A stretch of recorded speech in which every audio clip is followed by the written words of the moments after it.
just going to create a little bit of noise. So it's nearly 6:30. I thought everyone was in the waiting room, but you all came in straight away, which is wonderful. So good evening and welcome, everybody. Let me just turn off the sound on the YouTube broadcast that's going on at the same time.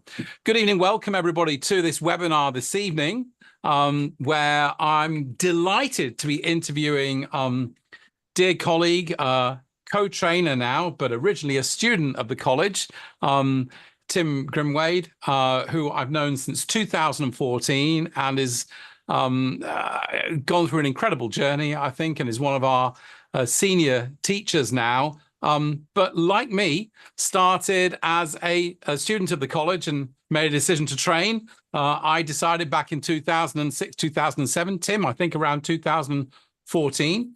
What I'm going to be going through interviewing Tim about his journey in different ways, both that journey at the beginning, the decision point to train and switch away from what he was doing. And then we'll look at his journey setting up his practice and marketing and the sort of some of the business aspects and also those initial aspects of getting your therapy practice started and the hurdles that you go through there. And then we're going to look into how Tim works using hypnosis, CBT, mindfulness, our Hypno-CBT model with the area that he specializes in, which is anxiety. Tim, do you want to do a little quick introduction to you before I then dive in and get into some forensic questioning about your journey here? And guys, just put your questions in the Q&A here, please, or in the chat panel. We want your questions. We're going to probably particularly take time for questions at the end. And I'm going to try and finish at 8 o'clock, which is my aim, because I'm not run over. So yes, do put your questions in there. And hi, Esther, you've raised your hand. If you have a question, pop it in the Q&A panel if you could. That would be lovely. Welcome. I just want to do a sound check, an audio check. Is that all coming across? Can you hear us all okay? And Tim?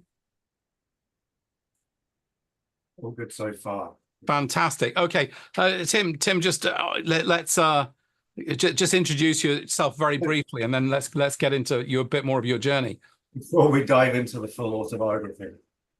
So I'm affiliated as a teacher for a number of years now. Mark can probably tell me the starting point for my teaching, because that's the bit, it goes back so far I can't even remember which year it was, but there's a long time. But yeah, so starting out as a student of the college. For those that are familiar with me already, they would have heard me talking probably about the origin of it, that I'm one of those. There are different categories of how people end up in this. I'm one of those that was in a corporate situation, and this is what I'm going to expand upon in a moment, and decided quite clearly that I wanted to do a career change. And so it was a real gear change of focus that led me towards the college. Once I'd studied, then obviously there are a number of other requirements, which most of you will be aware of, to get the diploma. And then it was a progression of that into practice. It was sometime after I'd begun in practice that I rejoined the college, so to speak, on the other side of the wall, as being a teacher. I started out as an assistant to Mark, in fact. That's right. Yeah.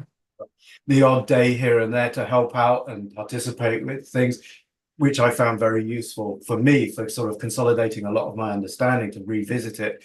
And there'll probably be some talking points off the value of that, of how that can be replicated for those that have recently graduated and you want to stay in with your skills, because a lot of it gets retained, but some of it will go by the wayside, and it's an important part to actually revisit some of those skills. So part of the discussion, perhaps later, we can address that.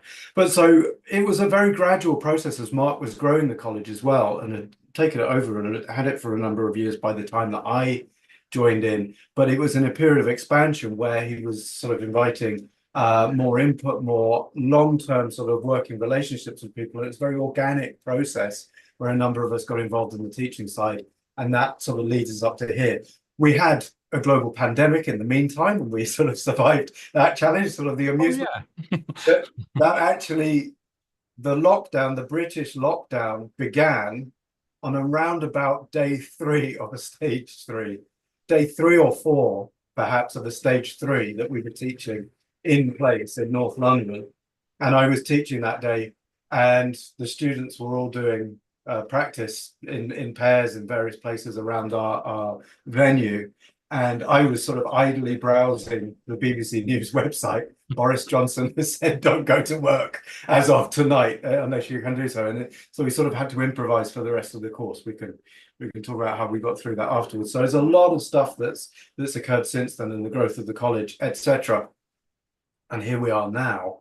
So in a moment, we'll sort of expand upon some of the decision points there. So the people amongst the group that are joining us now and are observing that are going to be particularly relevant for the first part of it are those that are in part of their, partway through their career change, or are anticipating and planning a career change in particular.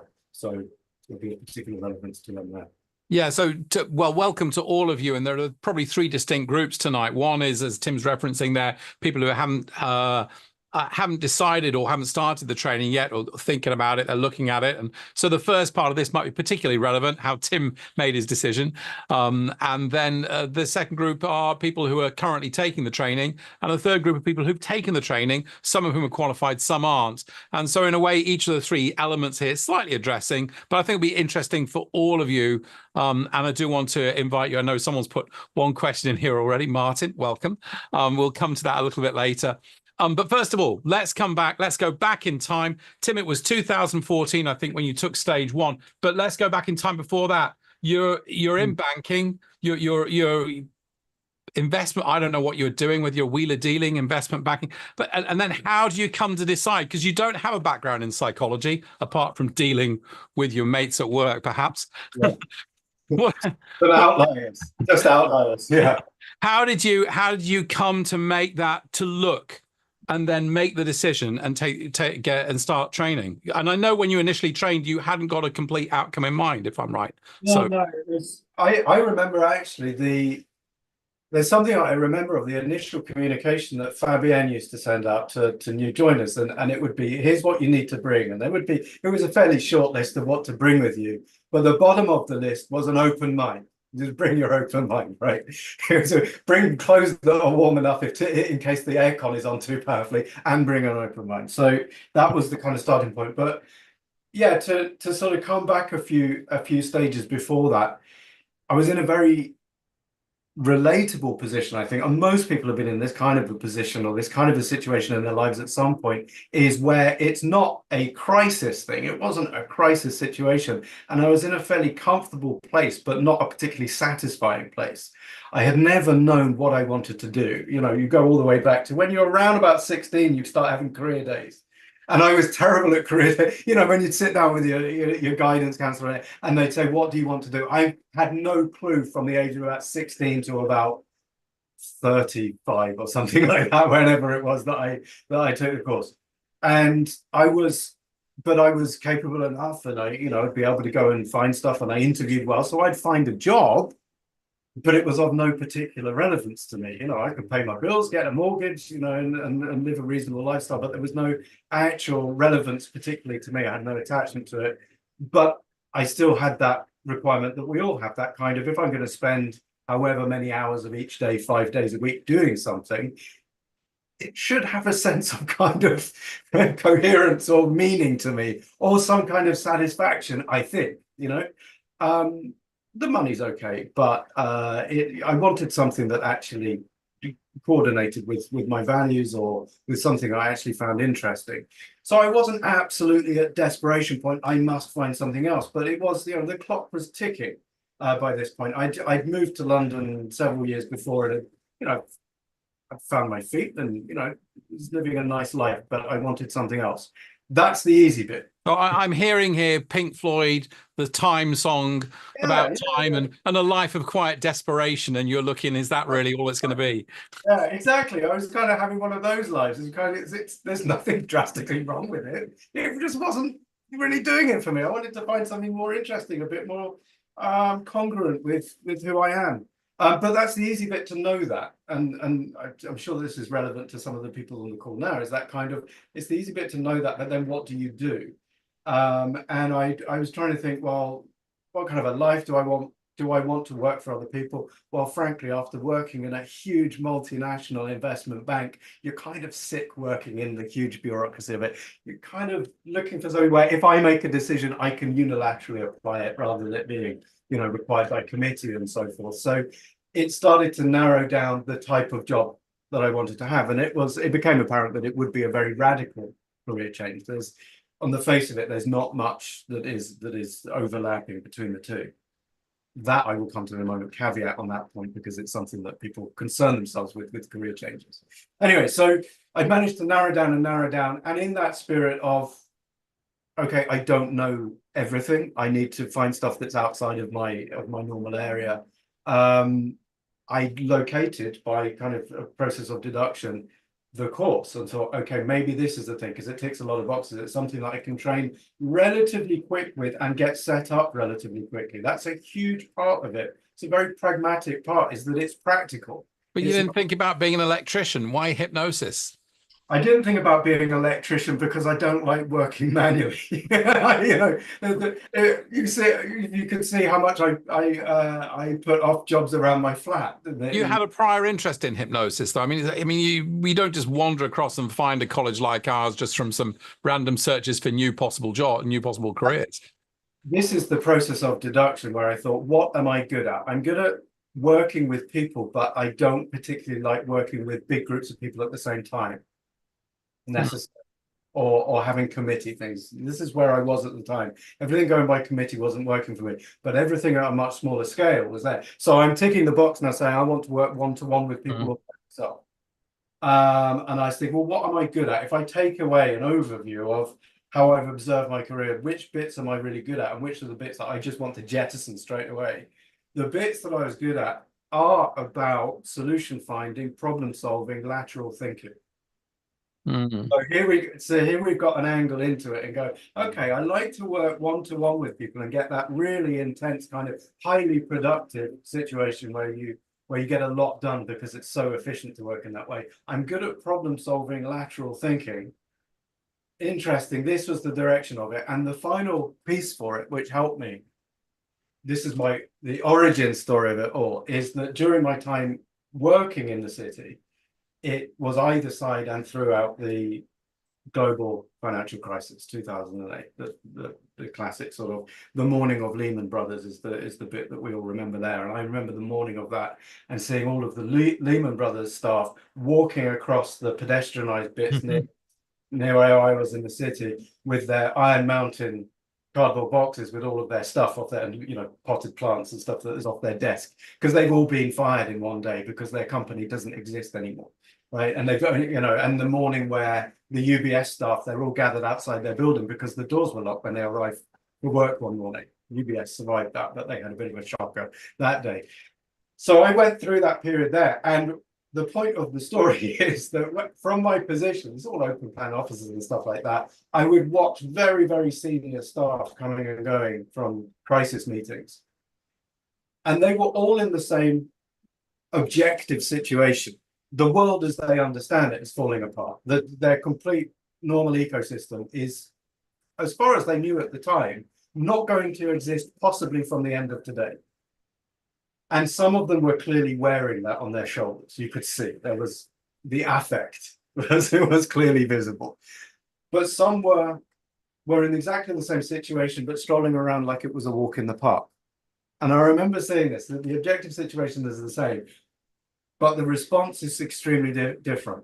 And I remember sitting there watching this going, I wonder what they know. What is going on within that? Because and here we have, you can link that to this kind of the Stoic situation. It's not the event, it's the response to the event that is influential.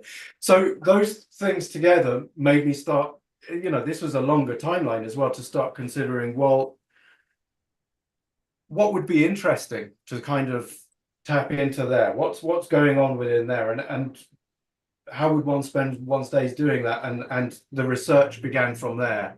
Lots of different kind of therapeutic modalities and sort of dipping the toe in there. And as you know, Mark, my starting point is one of a kind of a twitchy skepticism.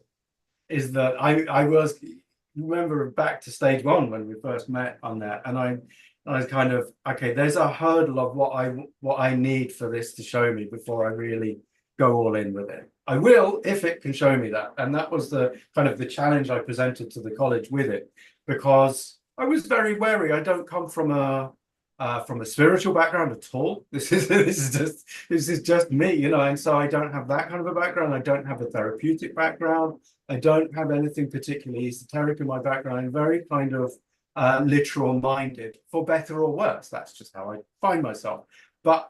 And so there was a requirement that I had within it, and my fear was that I would, you know, so when I was researching different sort of things that I could do therapeutically, I was on guard with that. I was quite twitchy, you know, the detector on the ear was going, wait a minute, that seems a bit spurious, or that's a bit flighty, what's being described there. And then of course I arrive at the website for the college, and what I'm reading there is really speaking to that, you know, the skeptic, but the skeptic that's ready to explore with that open mind that Fabian was referring to in the thing. Skepticism, this is one of my the drums that I bang when we're talking to new students about it. Skepticism is not the same as cynicism, but lots of cynics think that they're skeptics, right?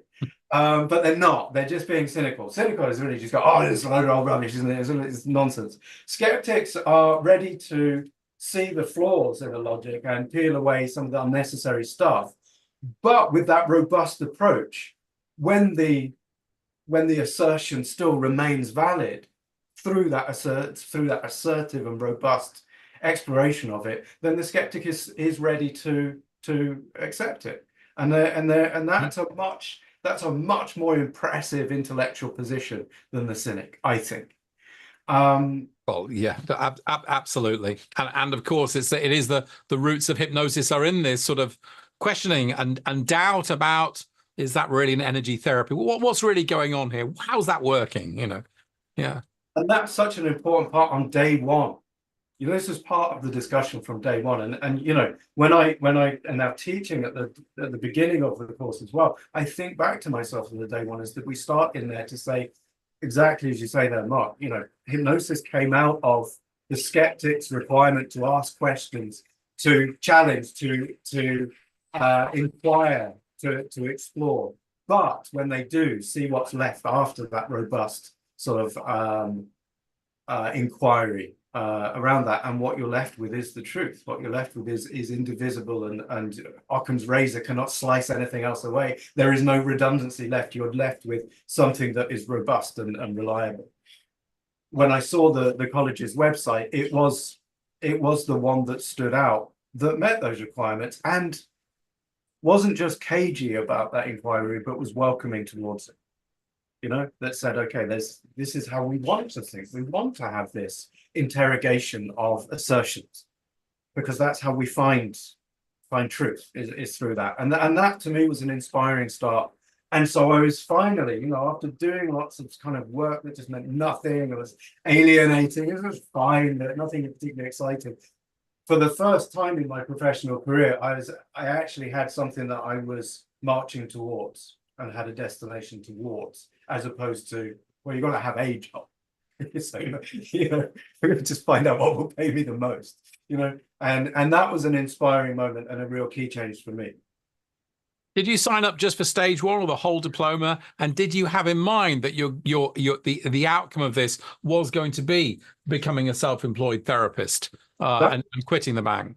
So the position I was in at the time, and I think I sort of took you to one side and I mentioned, now Mark, I'm only signed up for stage one. But you know, but that wasn't a statement of I'm only signed up for stage one and I'm not doing any more. It wasn't a statement of, but I'm going to be doing this and I'm going to do it whatever. It was, you've really got my interest here. And it was probably a few days in, and I've had a couple of great days, and that's where I am right now. And I think it was around about between, you know, the end of day 5 going into day 6 where I contacted Fabienne and enrolled for the other stages, and put them as close together as I can. I don't think I did the closest because of work commitments and stuff.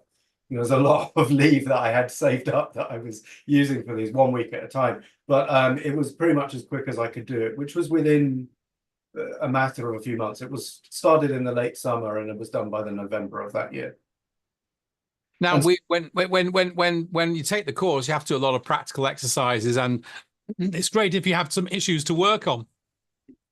And we wondered after a while if Tim was he a human being, or had he come from another planet? Because Tim struggled to find any issues to work on. He's notably not very anxious and doesn't seem to get very stressed or worried about things, and is very relaxed about everything. Even before I think you're more relaxed even now, but even then, it was a struggle to find things to work on. You have a fairly relaxed, accepting attitude. I sense underneath, even before taking the college or a philosophy. it's an interesting point, and it's one of the things that we do when we have a bit of we go around the group at the beginning of the course. Those that have taken the course will just sort of be aware of this, when we find out what sort of brings people in, and and there are distinct categories of what brings people in. The obvious one is that we get a lot of people that have experienced hypnotherapy and been as a client and found it incredibly beneficial therapeutically in their lives and real use, and then for obvious reasons been really inspired to apply that. It's a very straightforward sort of way in. For me, it wasn't like that. I was much more of a kind of, hello, it's the new This is my life. Yeah. So from my position, it was kind of not so much that I'm here to replicate therapeutic approaches that I've had before.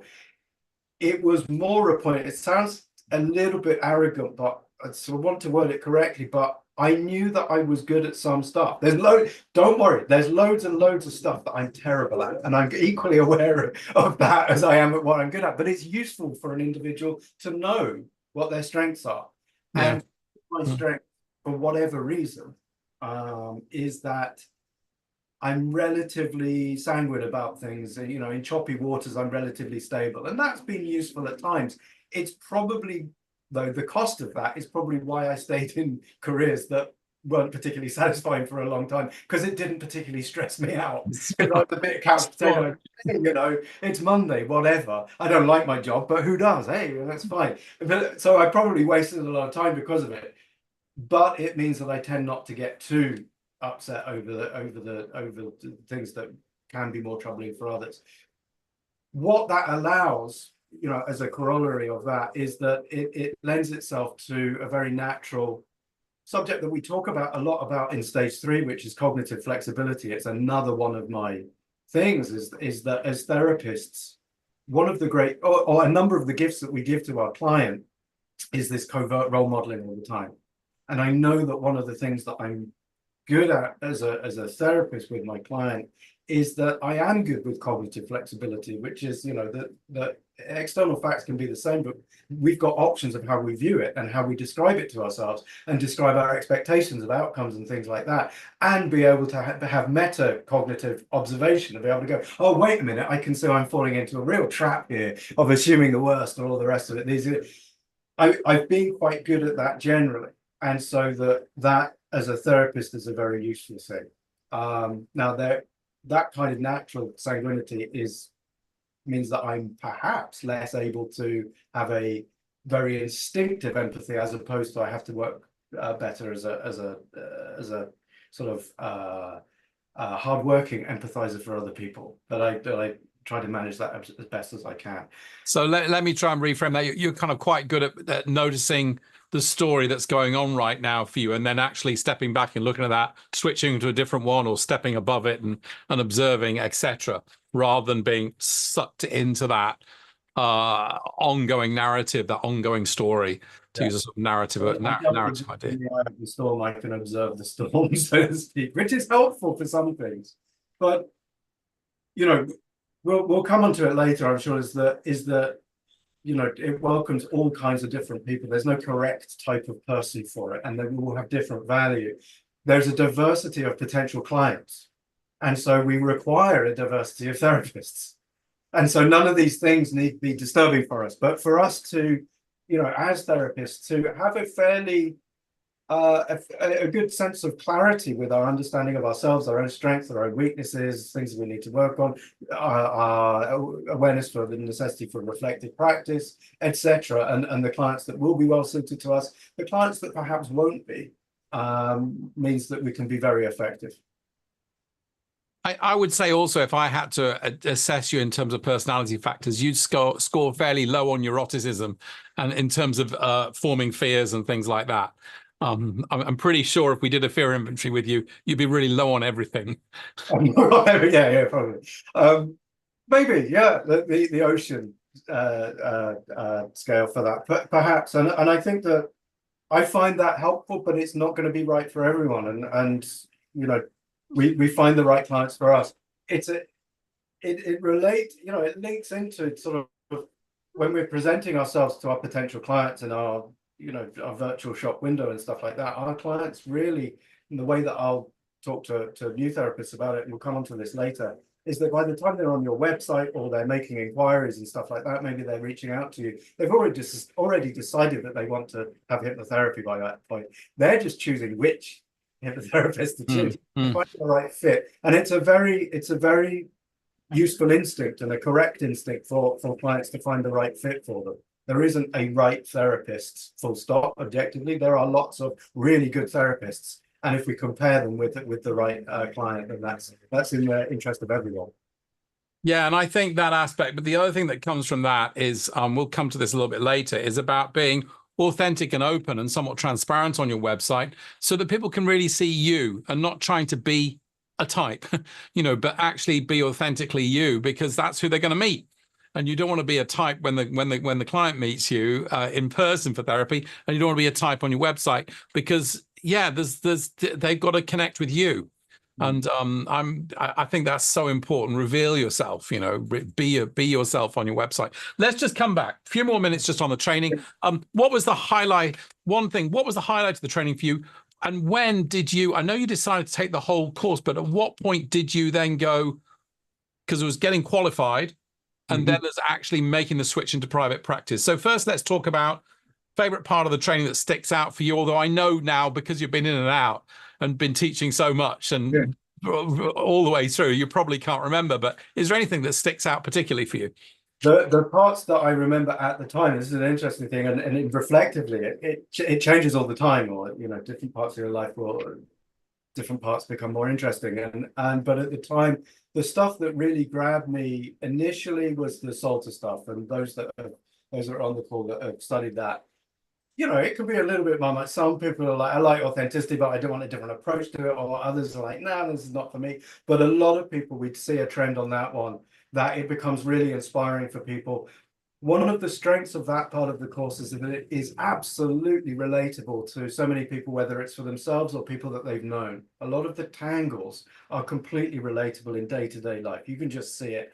And it actually becomes difficult to be, it's one of those things, you know, when you're maybe watching a documentary or also a Netflix documentary or watching something, you know, and you actually start pausing the documentary because your mind is going like the clappers and really wants to explore avenues of memory and people and things and stuff like that. It's one of those ones where you return to because you actually start zoning out with it because you're really thinking of particular people or circumstances within it. That's when you really know you've got a fascinating area within that. Conditioned reflex therapy by Andrew. Oh, let's just pop the book up here. And I will say, when I took the course, that and the muscle relaxation and Ellis particularly struck me strongly. So that's the book there. We did manage to get it reprinted, Conditioned Reflex Therapy. And it's just, it's like, I don't want to say it's like just taking kind of shots of kind of of psychological alcohol, but which he would like that theme particularly. But it's really potent stuff. I mean, a paragraph will be filled with like 3 ideas that make you want to go and walk around the garden and think through the implications. And then when you reread it a year later, it's all changed, and you're like, "Whoa, what's going on here?" And it has a profound impact, I've found, and is a really interesting model. Anyway, we can come back and talk about that a little bit more, but just interesting to note, Tim, that struck you then, because it did when I took it with Donald Robertson, 2007. That was like, I've got to read. We had like an hour and a half, and it was like, I'm going to come back to that. And I got the book, and I just, you know, it would just blow my mind, just a few paragraphs. It's just great, and from a teaching perspective on that, because I've taught that part of it extensively and a number of times, and the biggest challenge when we're teaching that is to cram it all in, because frequently the class just wants to unpack everything across it. We can have a, we can have a 14-hour day on that and have lots of, have debates and stuff like that. It's one of those ones that really inspires and sparks the imagination, the memory, everyone's got some relatable aspect with that, whether it's other people that they've known, or and notice their challenges, or within our own lives, and noticing that. Interestingly, though, then to pivot onto that, but to continue with your question, in stage 3, my recollection when we covered Ellis's stuff and the profound pragmatic logic of REBT, going into Judith Beck's work on Socratic questioning, going into the stress model of anxiety and so on, really, really robust, pragmatic, explorable and observable challenges within that. I remember kind of agreeing with it, but it not being so profound, but only in reflection coming back to it, but did that one hit me? Maybe I was just tired on the days, or I just wasn't, I had a lot going on or something, I don't know. But it had just as profound an effect later that the Salter one did at the time, but in a more reflective capacity. And it's interesting to teach that now. Yeah, I'd agree with that. I mean, Salter's an easy take and then a massive application from a self-help point of view.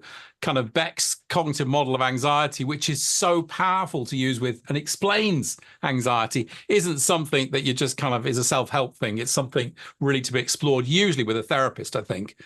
But my inference about why they had different impacts at different stages was because I think it was as a therapist, when I revisit, that the REBT stuff, the cognitive side, when you observe it in someone else, you see it better than you'll ever see it in yourself. Behavioral interventions are a bit more overt for oneself, and we can see ourselves. It's a bit more on the surface. But the cognitive thing, from the way our therapist's umpire's chair, we can see the whole of the court from our privileged position as the therapist. We can see everything that's going on, and we forget that we can see things a little bit easier from that perspective, that it becomes more profound. So those of you that in the group that are observing on the call right now, those that have studied it but not practiced it, hold that in mind, is that there will be, there will be stuff that are valued now, but you wait until you're working with your clients, you just see how absolutely right the REBT stuff is, when your client will be giving you absolutely these pearls of cognitive errors, and these inflexible demands on themselves without knowing that they're doing it, but your ear will be absolutely ready to hear them all and to respond to them. And I think, just to speak to those of you who are here who haven't taken the course yet, we're really talking here about the wide range of very strongly evidence-based and theoretically strong interventions. 35 of them, I listed them out. I probably need to revisit that at some point. Maybe you and I can do that as a project, that are taught on the course, and very much organized in stage 1 as hypnosis, stage 2 behavioral interventions, and then using hypnosis to support that, and stage 3 cognitive interventions, thoughts, beliefs, assumptions, and using hypnosis to support that. And so, yeah, just to kind of reference what we're bouncing around and talking about some very specific technical terms here, but you will be introduced to that. And I don't know how you feel about, I think you probably agree with me on this, that for me, it took me several years to unpack everything. It was like a sort of a front-loaded 4-year psychotherapy training in 21 days. And you don't really, until you take the time to go through it and then start to use it, you start to realize, oh my gosh, there's a lot here.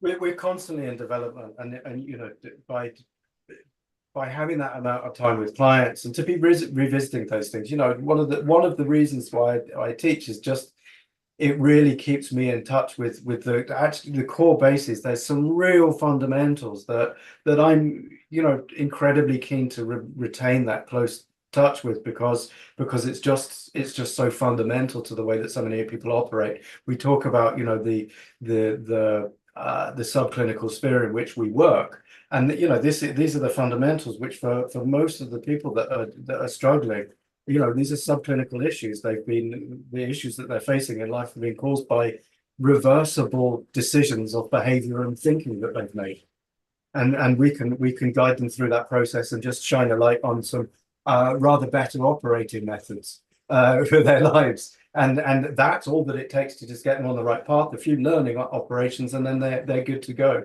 So it's really, it's a constantly inspiring area.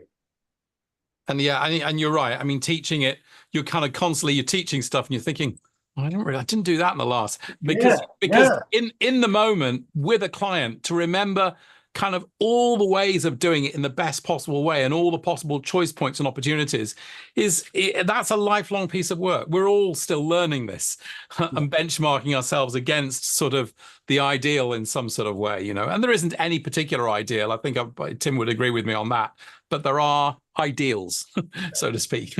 And for a therapist to have a flexible and broad idea of good functioning, and you know, with a reasonably broad bandwidth, so they're not being rigid about it, but just general good ideas for how we respond to our own thoughts, how we observe our own behaviors, and have the ability to remind ourselves that we can choose some of these things, we can adapt, we have choice, and you know, for us to have a reasonably good idea of good functioning is very helpful. Just to add a final part as well, that of what's, since I've been in practice, what's really an area of repeated work that I do with clients is comes right at the very end of the classroom phase of it, which is social anxiety. I can't honestly remember my response to it at the time, but more, you know, throughout being in practice, you see the constant relevance of that. You know, it's so it proliferates across the population. At some point or another, people have struggled with these things.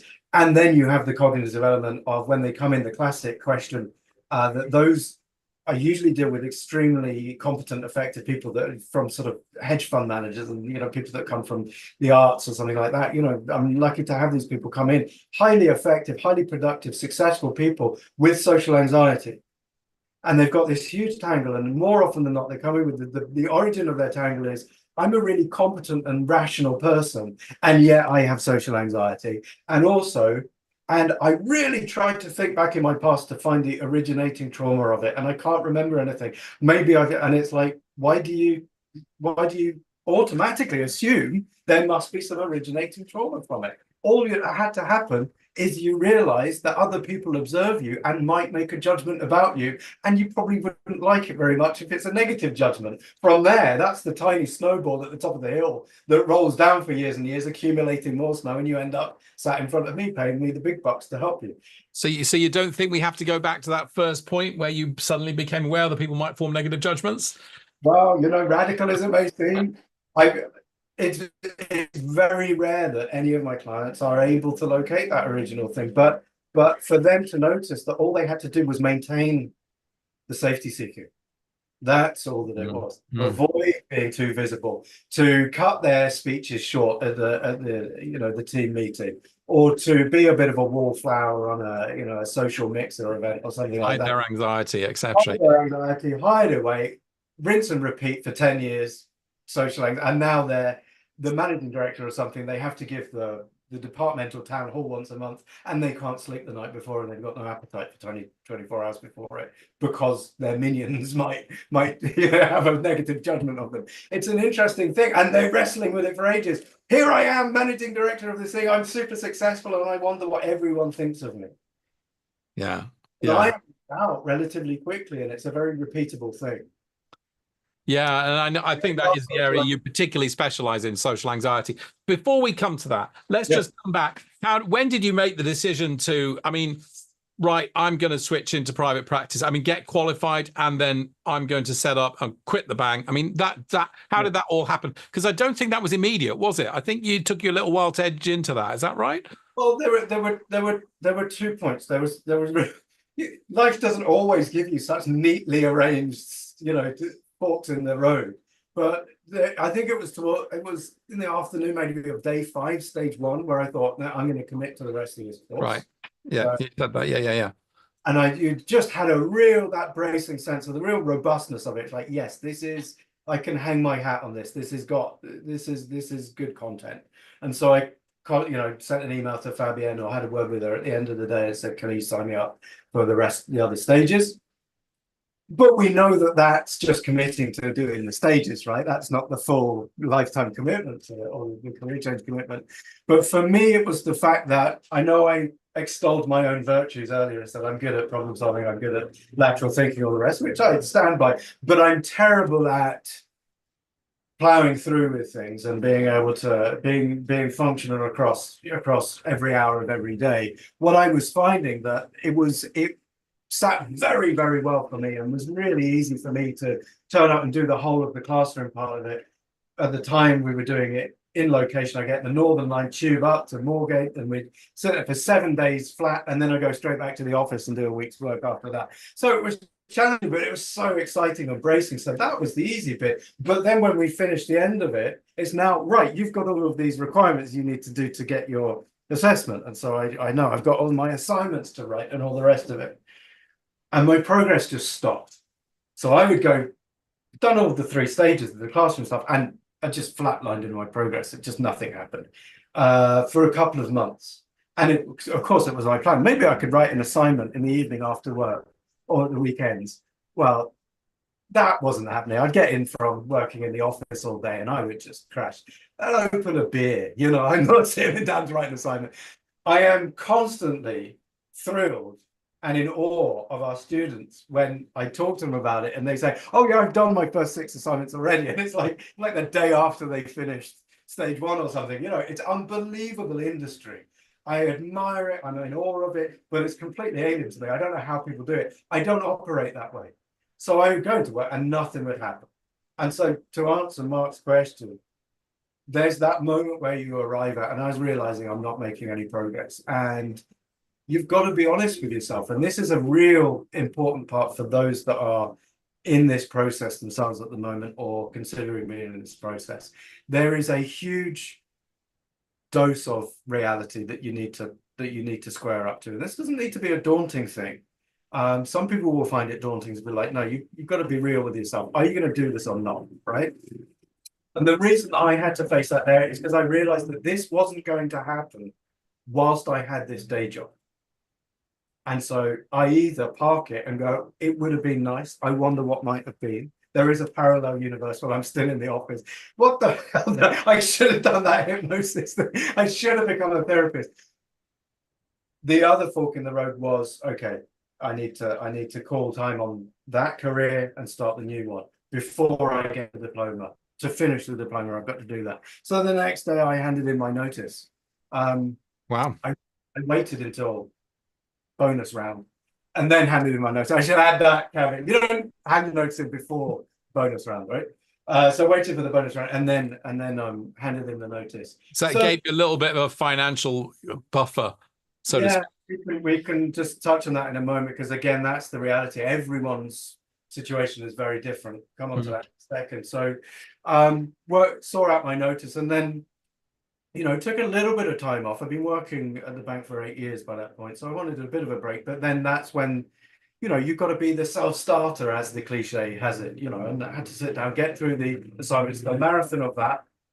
This was absolutely new to me, or I hadn't written an assignment since my early 20s. It's a long time to be doing anything of this kind for me. It was a challenge, but these things are thrilling. It's exciting, and there's nothing that focuses the mind quite like the absence of a paycheck on the day of the month where it usually arrives. On the 15th of every month, I knew exactly how much you put in my account, and then the 15th of a month, all of a sudden, nothing arrives, and it will not do, and it hasn't since then. That focuses the mind. So it took me a while to sort of sort out all of the requirements for the diploma and the steps subsequent to that as well. To come on to the point about sort of financing and stuff, that was a huge part of the calculation as well, and I don't want to skate over that. At the time where I was in my life at the time, so I sort of assessed my my responsibilities in life.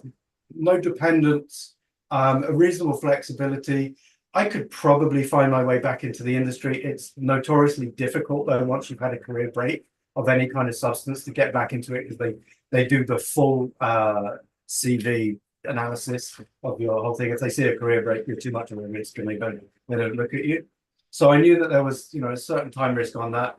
but I kind of assessed what I had in my savings and thought, okay, if I don't earn a penny, I'm destitute in by such and such a date. If I reduce all my outgoings and all the rest of it, but so it's a bit of a cold shower, but it's an important thing to do, and it is bracing. It's that kind of, okay, this is pretty real now. I need to.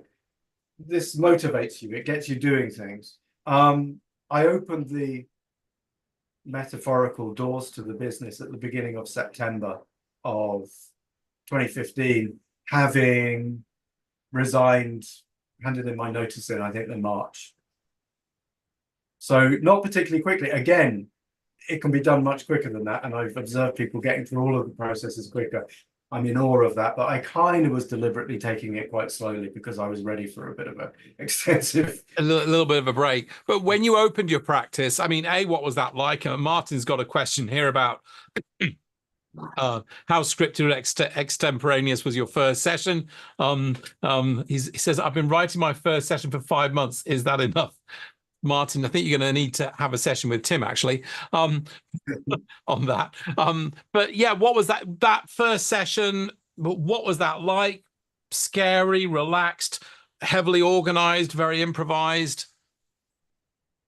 So back then, my plan was, and remained for that for a while after that, that my first session would be across an hour and a half. I remember how pressured I felt to sort of make sure I ticked all of the boxes in that first session, so I wasn't referring back to it. So for the first 6 months, maybe even a year or so, the first session was an hour and a half, and then settling into a pattern of 1 hour sessions subsequent to that. So I knew I had enough time, so I felt reasonably relaxed on that.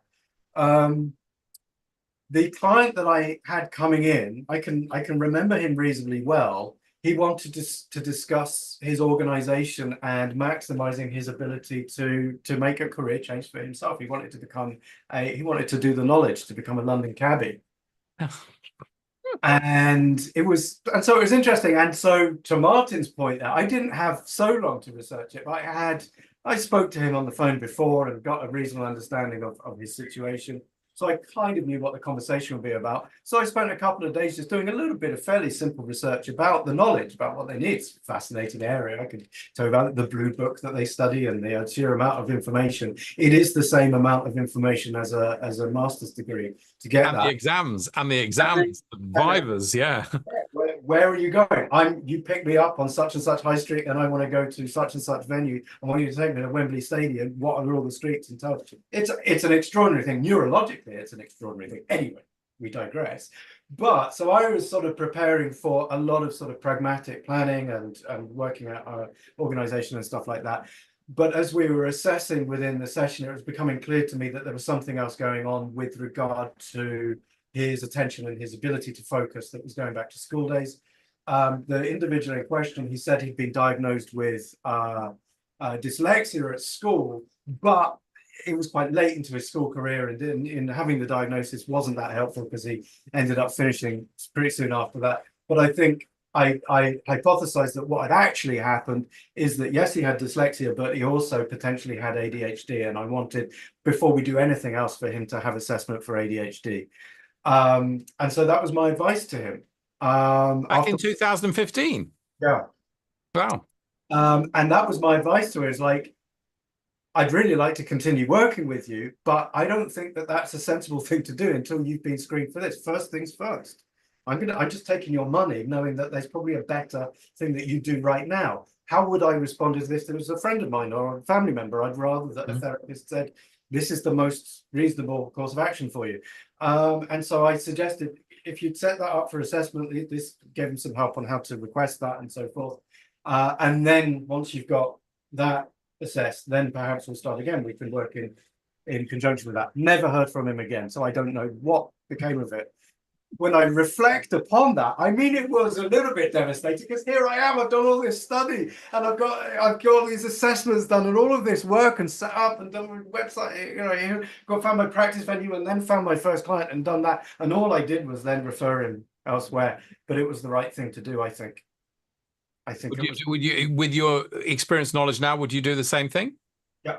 Yeah. Interesting. Because I know we've talked about working with, you've talked about your creativity of working with people who don't seem to be able to sustain attention, for example, in hypnosis for that long. And you're very creative and adaptive to what's actually going on. And I was just wondering, for example, in that, you know, the label is the label and it points us to a certain set of things that might be going on, but each individual has got their own manifestation of that and their own realm of possible change with that. And I know that you're somebody that kind of really gets into that and looks at that range of possible change and doesn't just buy the label, right?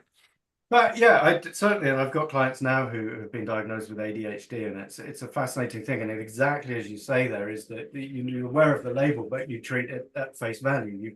You assess the situation and how they're responding to it in those terms. Perhaps I would have been more kind of working in parallel with the assessment as well, and sort of said, let's keep sessions going whilst you're doing that.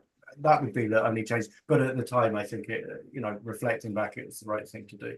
So it's a little bit heartbreaking though. But yeah, but I think it's a very clear and sort of brave decision as well to do that with you, rather than try and kind of work on through. And also brings us to a really important topic, which is sphere of competence. So right from your first session, you had the experience of implementing in terms of understanding your sphere of competence and understanding what wasn't within your sphere of competence and where you actually needed to refer on. Whether they could have come back later, they didn't, but etc. But so do you want to talk about that a little bit in terms of your own experience of, obviously there, that example of implementing sphere of competence, what that is, and then how important that is, particularly as a novice therapist? It's important to know our limits and be really responsible around that. I mean, as I mentioned it there, is that I can give a few examples where I've observed it, where I've been really in others and thought that's, I'm a little bit concerned about it sometimes. I try to have that kind of the way that I resolve it is, if this was a relative of mine or a friend of mine going to see the therapist, what would we hope that, you know, the level of responsibility within the therapist to know that they are working within their competence. It's something that I've been very happy with, retaining the area in which I work. I know that there are some that do the qualification that we have, and it's a stepping stone to expanding ever further the boundaries of their sphere of competence beyond that which we simply cover for a lay hypnotherapist on the course. That's not been of interest for me, not because I lack ambition within it, but because I find it's the most interesting area of the field. That's just me. I find the subclinical area more interesting than anything else, because I'm a natural problem solver, a lateral thinker, and it lends itself very directly to that. That's not I don't see that as a limiting factor. It's just the part of it in which I'm very happy to work. The stuff that I've seen occasionally, which I sometimes get a little bit concerned with, and this comes up when new therapists are really trying to scratch a living for themselves, is that they become a bit reluctant to push back sometimes. Or I've seen real novice therapists at the lay hypnotherapist end, you know, skirting the boundaries of you know, some complex PTSD issues and stuff like that. And I just think I'd want them to be with someone else. That's not something I'd feel comfortable to do. I'm not best placed to do that, and so I would not be thinking in those terms. On occasion, I know it's something that when we've got students that study, they get very concerned about people slipping through the net, that they won't be observed, they won't pick up on very quickly that they're presenting an issue that they may not be aware of themselves, that is outside of our sphere of competence, whether it's you know, the symptoms of psychosis and an inability in the client to really differentiate between reality and stuff that they're imagining.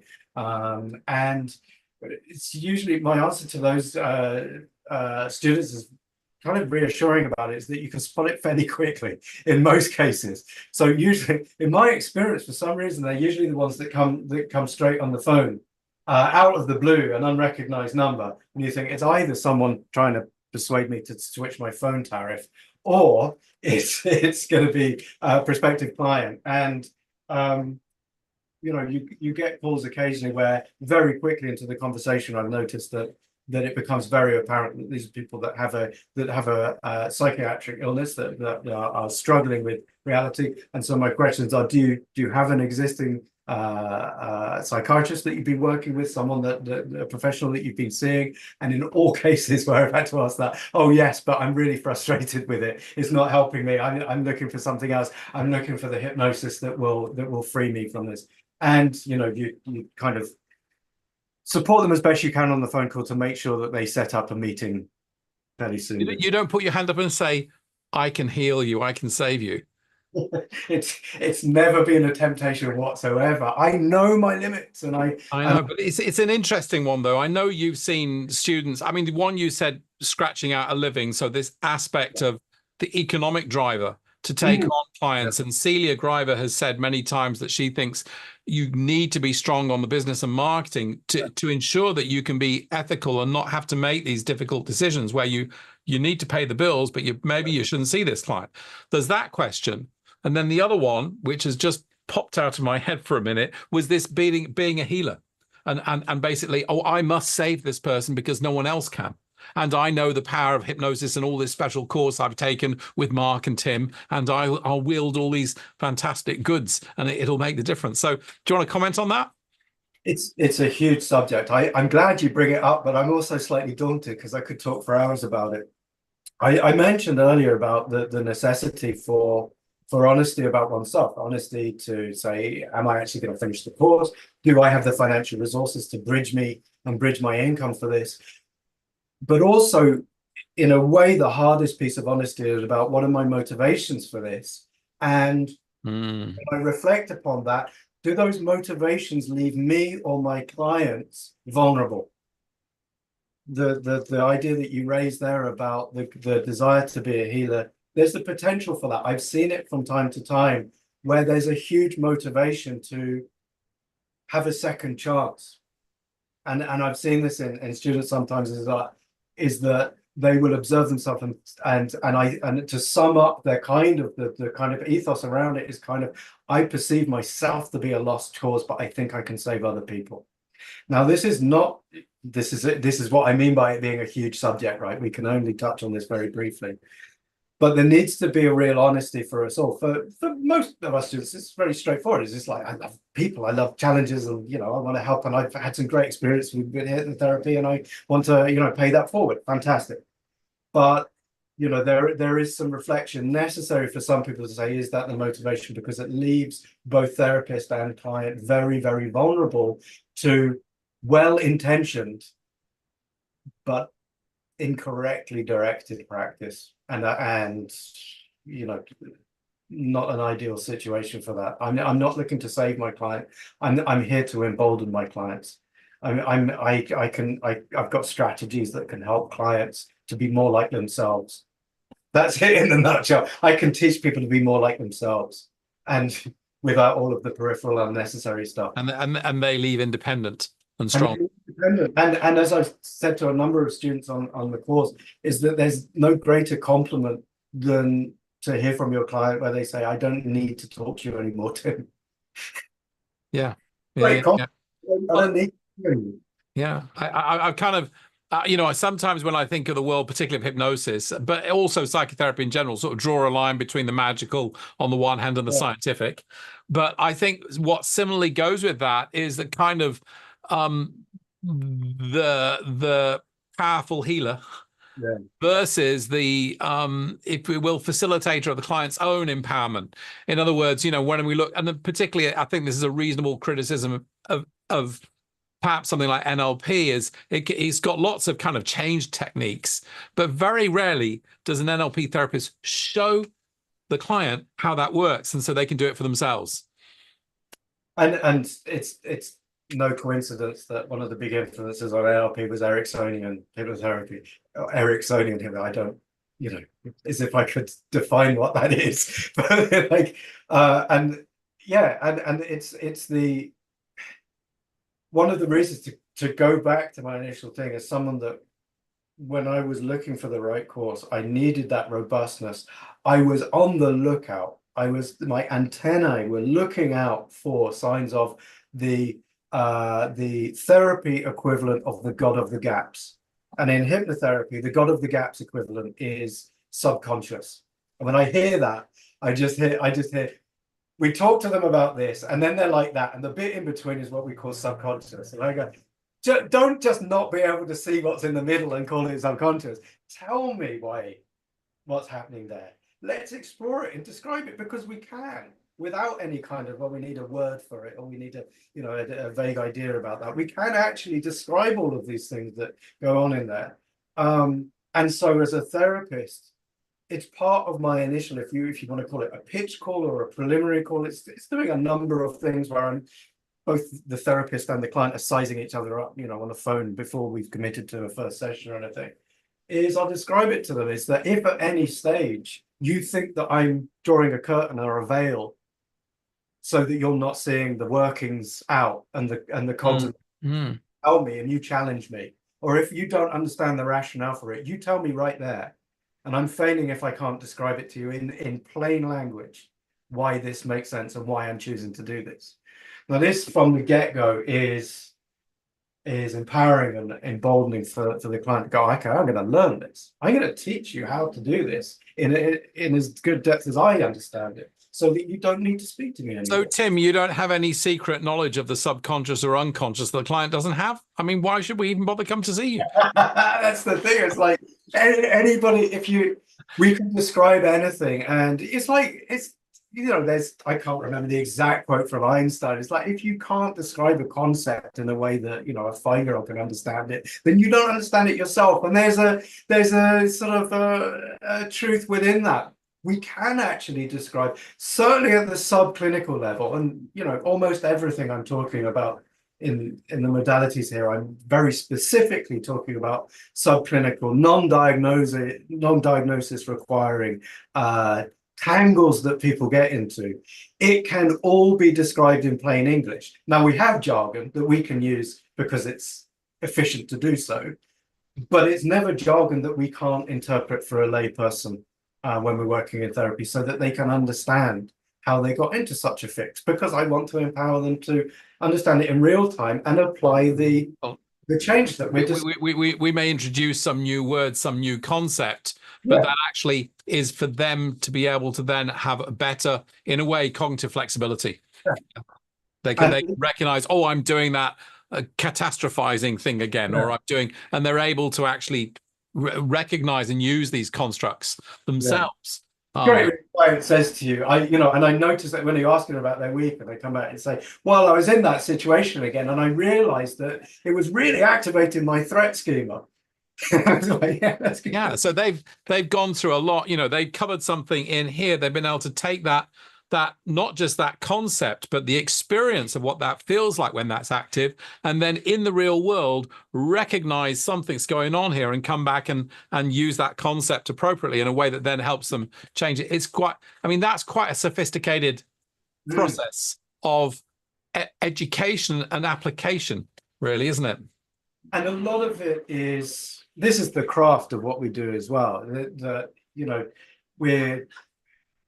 There's a covert education as well as an overt education going on.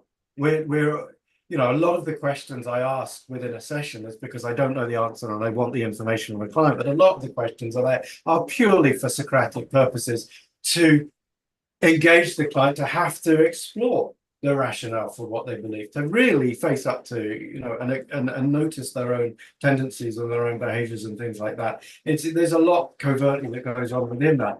But also, and this is why hypnosis, the use of hypnosis is so appropriate, is that no one is going to therapy with the goal of staying the same.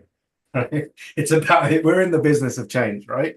And so, of course, we'd lend ourselves to, what are the maintaining factors? Yes, we want to understand that, straight from cognitive behavioural principles within there. But it's an important step that we start to encourage our client to have, is to start for them to fill in the foggy expanse of their expectation of what would be next, what would be a different way of imagining things, what would be a different way of doing things, this completely unfamiliar new terrain for them. They're not going to be able to change and become like that because they have no conception of it. And so at some stage, we want to start getting them to sketch from memory or sketch from imagination what the future landscape is going to look like that they're going to be inhabiting and employing for themselves. We're almost describing hypnosis there. We're a few steps away from actually doing that. It's a very naturalistic next step. From the application of hypnosis in terms of a sort of present future focused of the solution that you want to experience, rather than this very exotic use of hypnosis to go back into the past to address what you think is the cause in your theory, or the client's theory or whatever, of why they are the way they are, rather than actually maybe one of the reasons they are the way they are is they haven't got a clear actual, I say, vision or sense of where they actually would like to be. That can be part of it, right? So I'd give an example of that. There's the power of this. This is a huge advocacy for the cognitive model, and we use the cognitive model of hypnosis. It is just, you know, so perfectly positioned. But it was last year in preparation for the A-level period, and this has become a busy time of year for me. And I had a student who was studying and was a brilliant student and was able to study on all of the various subcategories of his different subjects. He was doing 4 subjects for A-level, and within each subject, obviously, there are different subjects within it. And so he probably had about 8, 9, 10 maybe categories that he was needing to study. And he was going great guns with all of them because he always had. But there was one section of one of his subjects which he was procrastinating on. So he was not a procrastinator, but this non-procrastinator was procrastinating. And this was his challenge. Why am I doing? What's happening with this? So we really unpacked. Why is he able to, without hesitation, study on 99 or 9 out of 10 of his subjects? But there's one where he knew it was time in his revision schedule to study that one, but would do anything but. The Netflix would go on, the YouTube would go on, or, you know, he'd meet with his friends or whatever, fiddle around on his phone. And the one variable in it was his familiarity with the reality of studying of that. So the others, he'd studied them closely in his mocks. It was very similar to how he'd studied on the other subject in his GCSEs. So he knew when it was time to him to study those, he knew what the next hour and a half exactly was going to be like at a granular level. It was so familiar, and therefore he leaded straight into it seamlessly. No hesitation, no barrier at all. But this one subject had been more newly introduced, had only had one term with, but it was taking over a big part. It was a different type of textbook. It was a different sort of format that the information was giving. So the prospect of his study in that was foreign and unknowable. And it was just enough to block him from that. So I'd get him to write the script of what it will be, to sort of have an overview understanding at the most granular level he can become about what the next hour and a half will be like when he studies that. I will have that book there, I'll have that book there, I'll make notes on this paper, I'm looking for X, Y, and Z thing, and I'll research those, and after half an hour I'll have those, and then I'll reread them, etc. I get him to tell the story of that. And we used some hypnosis to introduce it. He became familiar with it, and therefore the procrastination went, because he knew, and he would be able to slide straight into that as easily as he could the other. The single variable was the familiarity with what he was going to do. It was a very stark example of how we operate with familiar versus unfamiliar things, and it was a kind of it was a keyhole view of what therapy looks like. Asking someone to do something that they have no prior ability to imagine or be comfortable with is very difficult. But I get a sense that, by the way, your volume's gone down a little tiny bit there. I'm not sure why. Maybe you touched something, but I sense you being somewhat together with the client here, not you on your own, being a bit of a detective here. Yeah. Was that right? Trying to figure out, well, what's the difference? What's going on? And yeah, this is my role. Now, again, sometimes it's quite Socratic, because from my umpire's chair, I can view it very easily. Sometimes I'm as in the dark as my client, but I don't want to provide the answers. As we know, we'll watch, you know, on the course, we'll watch Mike and Baum explain to us. We don't want, you know, we want the client to be the, you know, one step ahead when we're at our best, etc. So Yeah, we're being the detective to observe the variables. We're very, very clinical about it, you know, and but we want to discuss it in more humane terms with our client. But I'm looking at it in a very scientific way, in a way. What are the variables here? And if we deduce these things, if we remove all of the stuff that can't be the case, what are we left with at the end of that? It is a bit detective-like. But it has a slight different edge to it because but what we're really doing is teaching a detective.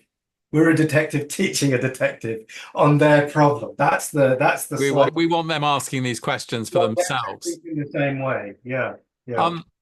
But let's come back also to this sense. What you described, two possible things here. One where you kind of know what's going on, but you're holding back and asking the questions so that the client is making the discoveries. And so it's Socratic and you're not giving the answers. You're not stepping in, you're holding back, which I think takes quite a lot. So we could comment on that. And the second part is where you don't know.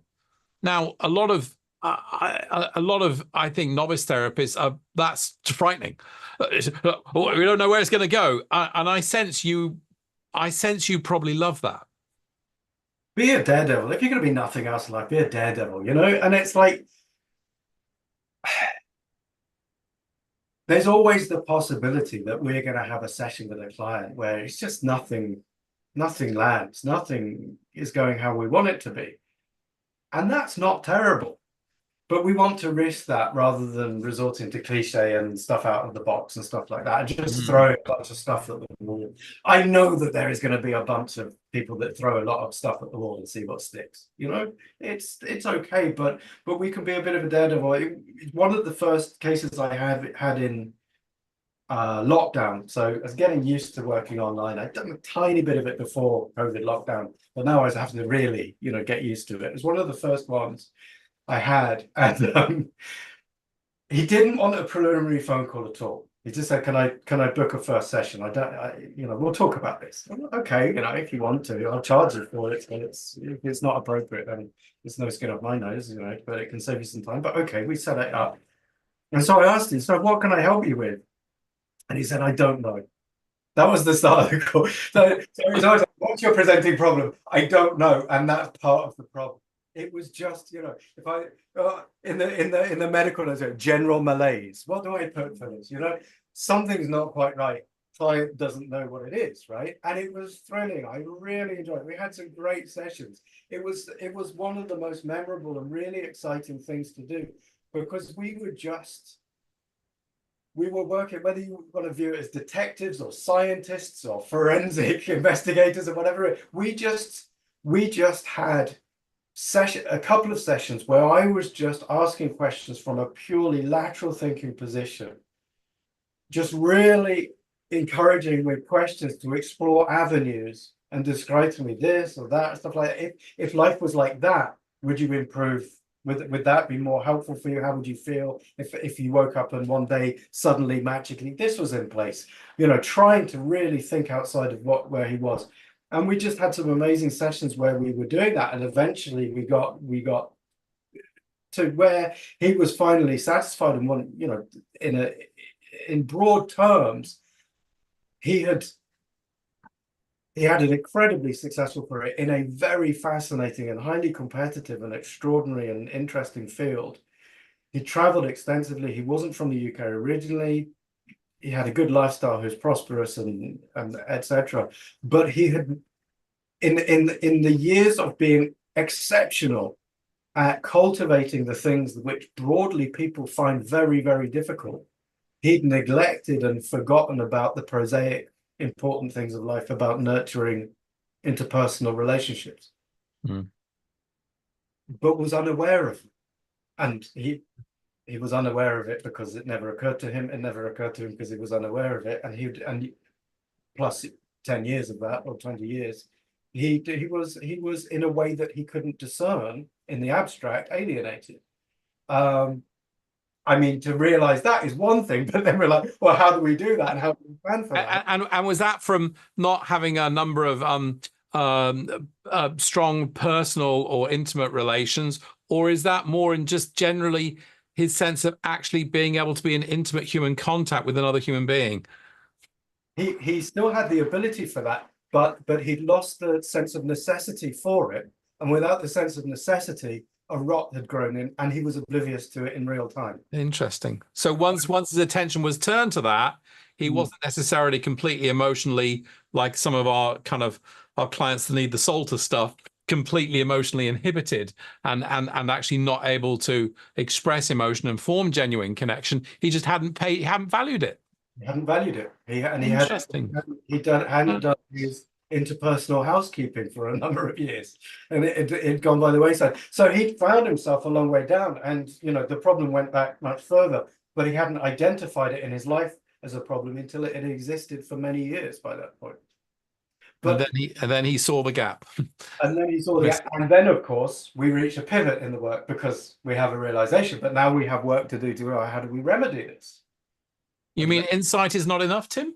Well, sometimes, but the other things are like, right, now we've got to do a new piece of work. So it was really thrilling. But we can be, for me, as you're saying, Mark, for me, those are the most thrilling ones when they come in. It's like I don't know what the problem is to start with. I mean, I think what's interesting here, I just want to point out difference in use of hypnosis, for example, here. So hypnoanalysis and hypnoanalysts and regression hypnotherapists will use hypnosis to do that sort of forensic investigation for the roots of the problem. Whereas I'm getting the sense, Tim, that, hey, we're not going to do that. We're going to use, once we've found what needs to change, we'll use hypnosis to help reinforce that change.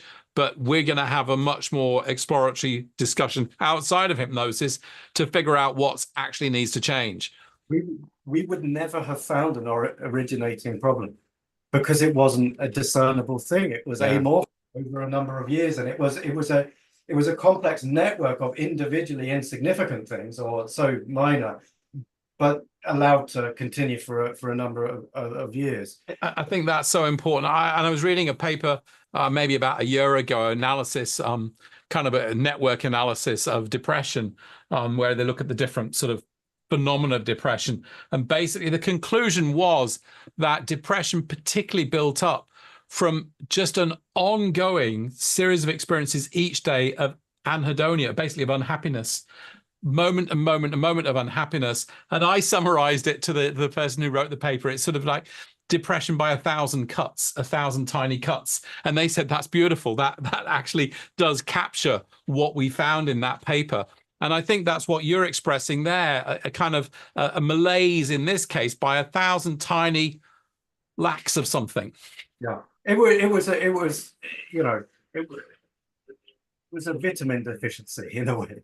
His emotional diet, his soul diet had been lacking an important nutrient over a number of years, and it had given him emotional rickets. The analogy doesn't work brilliantly. I'm working on it. No, but I know you like using analogies and metaphors to get ideas across. We could talk about that. But this, let's come back to emotion. Emotion is always a topic that is hot. And I know that you've touched on it there. And you mentioned earlier about your love of how powerful the Salter material is, which is all about the expression of emotion. Talk to me about how much is that a focus in your work, and how much is that a sort of a central concept that you're tracking on? There's a definable subset where it's particularly relevant. It's relevant for all, of course. It's always there. But if I can sort of illustrate it across a particular demographic. For the first few years of my career, I very, very rarely worked with people at the younger age of the adult spectrum, sort of 18, 19 to 22. Most of my clients, if not all of my clients, are coming in once they were sort of established in their careers and found their paths from there, which is great. There's no problem with that. But for a few reasons, mainly that they're self-maintaining, that I would get usually via parents or people at university and stuff like that. They're really struggling away at uni or in postgrad courses and stuff like that, or in the first few years of their graduate placements or careers and stuff like that. This younger group, the sort of sub 25-year-old group that were coming in, and you'll have seen it as well, Mark. Once you get a few people from a particular demographic, you start seeing a bunch of people. There's whole years where half of my client group were barristers. because once they will talk to me, you know, and for some reason I was just learning a lot about what it is to be working in the Inns of Court, you know, and it's great. For some reason there was a whole half of a year where I've seen loads of actors. It just happens like that. But in recent years, I've seen more and more people that a lot of the stresses and the challenges that they've got are around sort of exams, schoolwork, uni, early stages of career, this sort of 18 to 25-year-olds. And emotional regulation and the relationship with one's own emotions is particularly relevant for that demographic, because they're really, you know, they don't get the Haynes manual for their own brain, and, you know, here's how to respond to your own emotions. They're really kind of, and this is generally the case, the assumptive version of managing your own emotions is like, I should be happy. Social media really doesn't help with their cognitive inflexibility and their inflexible demands, because they're constantly, of course, in conjunction with everything else that young people, adolescents, young adults have had to deal with before. They're now being overtly told you should be happy, you should have a happy life, you know, you owe it to yourself, all of this kind of stuff. Now, there's some good intention stuff within that, but it's really, there's a lot of people get into a very familiar tangle, which is very, very intolerant of what they perceive to be emotional failure, which is long periods of sadness and fear, and a really complex relationship with these things that leads to this huge existing and establishing cascade of meta emotions and metacognitions off the back of it. I have a few clients at the moment where we just discuss that, you know, when you feel that, how does it make you feel? And to introduce people just to that revolutionary idea that when you map all of your emotions, almost all of them are meta emotions about an originating thought or an originating emotion. And, you know, then the pragmatism on top of it. Do they help you? Do they help you to manage that emotion when you're terrified? Does it help you to feel angry that you're sad sometimes? You know, and of course, it's very Socratic. No, it's awful. Okay, so, you know, what do we want to change? Are you able to gatekeep your emotion? So if you feel fearful, are you able to unfeel fearfulness? Can you put the emotional toothpaste back in the tube? No, of course you can't. Okay, but in that moment, what do you find yourself doing? Well, when I feel terrified of things and sad, I desperately don't want to feel like that. Okay, and when you realize that you can't stop feeling like that in that moment, well, yeah, I feel enraged and terrified. Here we go. Okay. We have the beginning of a more proportionate and rational relationship with one's own emotions, and that kind of the concept of acceptance. You spend entire sessions when I say to you that I think that it would be helpful to you to embrace acceptance. What do you think I'm telling you to do, or suggesting that you might do? Well, you're suggesting that I should somehow be happy with a life of misery. Their interpretation of acceptance, huh? And I can understand why you wouldn't want to embrace acceptance if that's what you perceived it to be. So I'll then give other examples about what it is. And yeah, we can go into metaphors and stuff like that to explain, you know, how is it helping the man that for some reason the sun must rise in the west tomorrow and he's miserable because it never does? How is it helpful for that man to need that, you know? Tim, how much of this that you're talking so clearly and really quite eloquently about was there when you know, from the get-go, when you started out in practice, versus some of this, I guess, has taken a bit more time and sort of facility and flexibility and theoretical depth and just experience to get to? It takes time to coalesce. And I want that to be perceived as a positive thing rather than a worrying thing for students and prospective students. It's thrilling that you never stop learning, you never stop sharpening the axe head, you know? It's a thrilling thing. And the biggest difference is that I can speak more fluently about ideas, but it's not that the ideas were not there before. But I've had lots of practice of describing things. And this is really, really difficult thing to describe because it's completely abstract. When I'm talking with a client about peace of mind, you know, for the longest time, you're really hitting your head against the wall to go, how do I get this idea across that I can't that I've got an instinct for, but I can't describe it. I'll talk to my clients about, you're trying to grow a flower with a hammer. You know, your peace of mind. If you run around a garden with a net trying to catch the butterfly, you're never going to get it. But if you sit peacefully enjoying the scenery, it may land on your shoulder.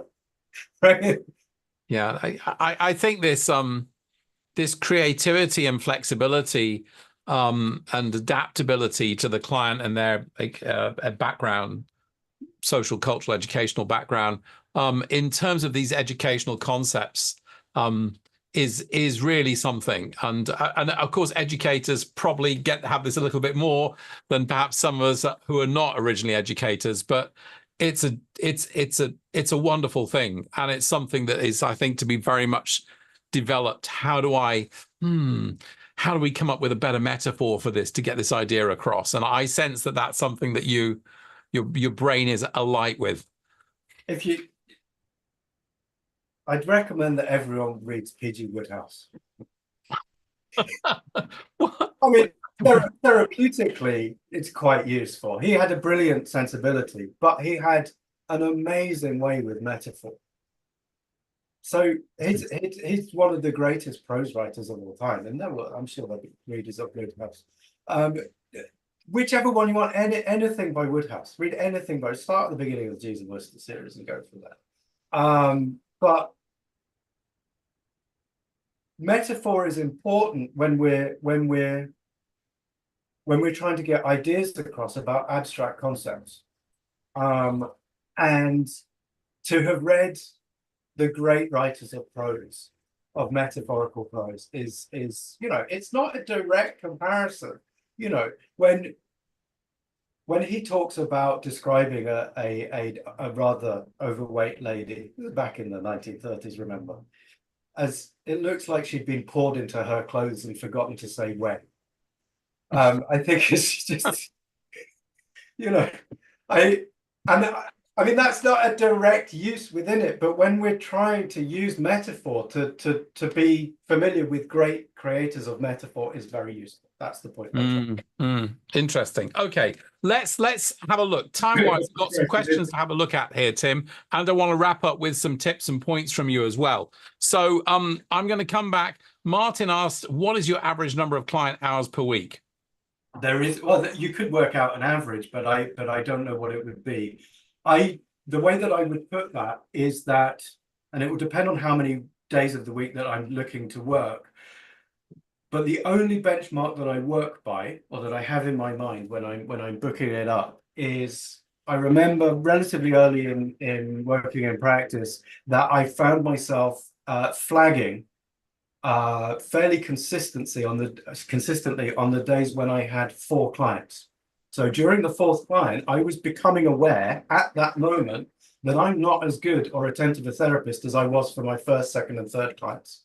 And I'm not in this caper to do that. That's not what I do, why I do what I do. I came into this because I wanted to do something that I felt important, really speaks to a sense of value, and that I'm doing a good job for my clients, and all of those important values. I don't want that. I don't want to be working like that, and I don't feel right to charge my clients money for knowing. Now that benchmark is for me. For others of you, you could see them all day and you're brilliantly attentive. I think that's fantastic.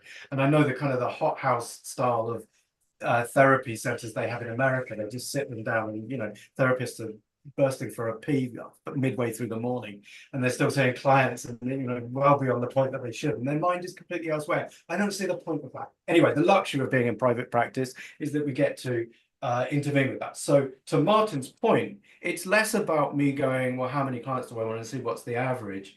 It can really fluctuate because I'll work free and easy with scheduling other things as well, and then going, well, I've only got a half day. But across 5 days, the absolute maximum then is 15.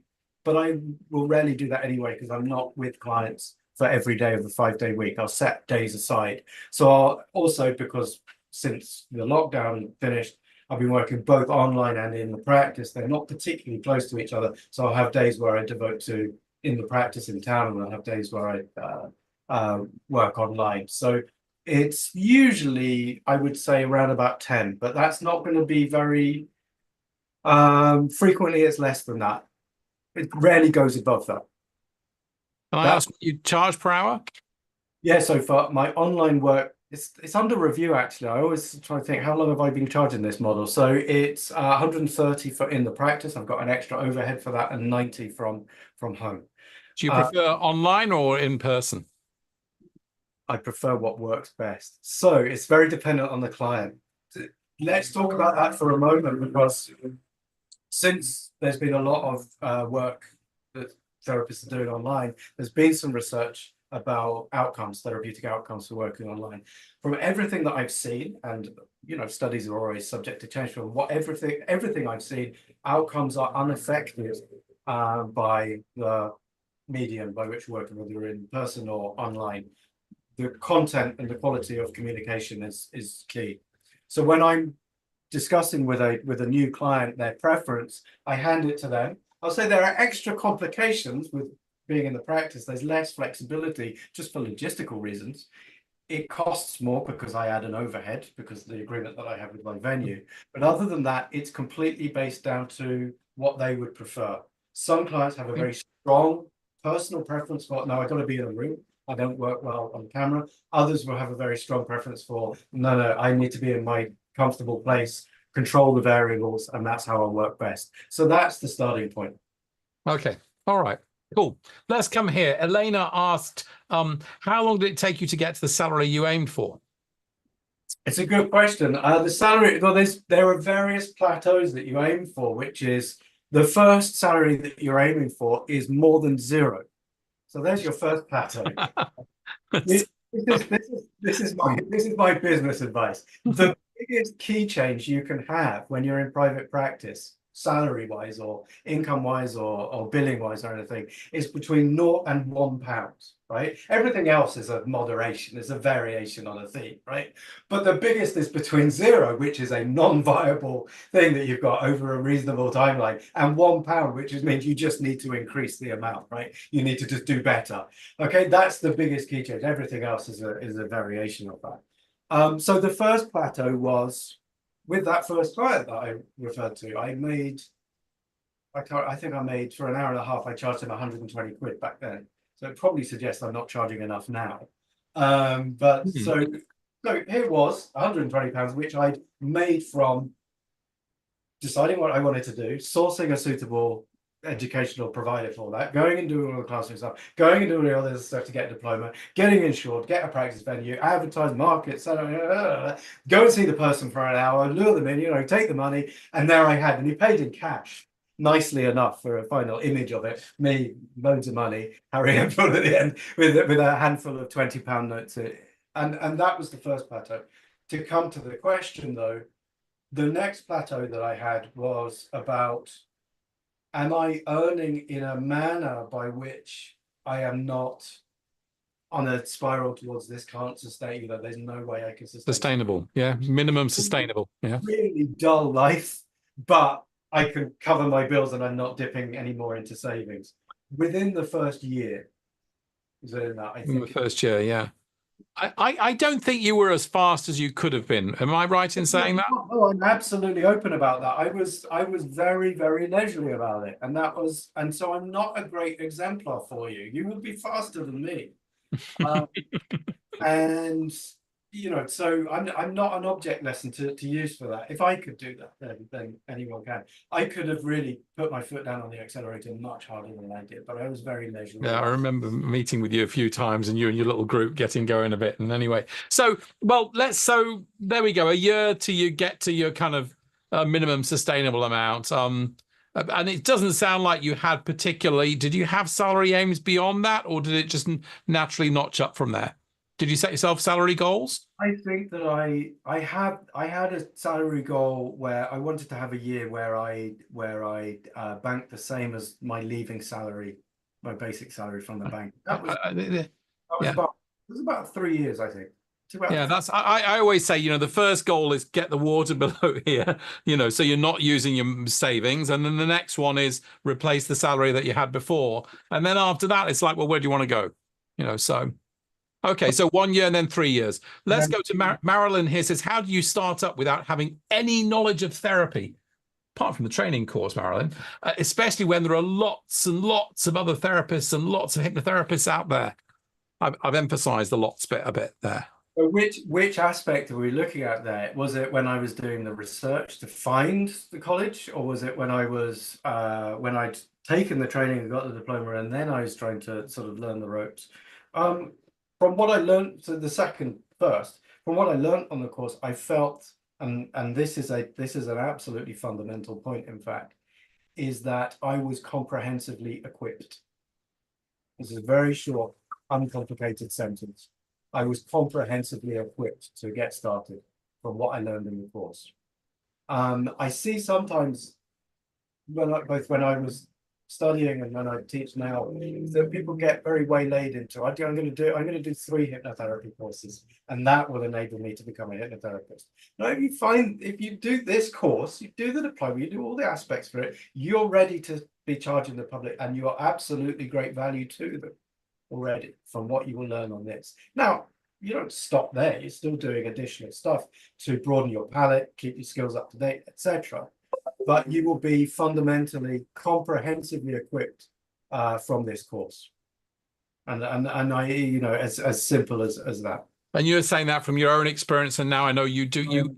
You're extremely renowned for your generosity in helping people, students who are training and people who've completed their training, getting into practice and running lots of Q&As, and that's your observation with them as well. I know we see some of them that keep going, I think I just need to do this one other thing here to deal with these issues and this issue here.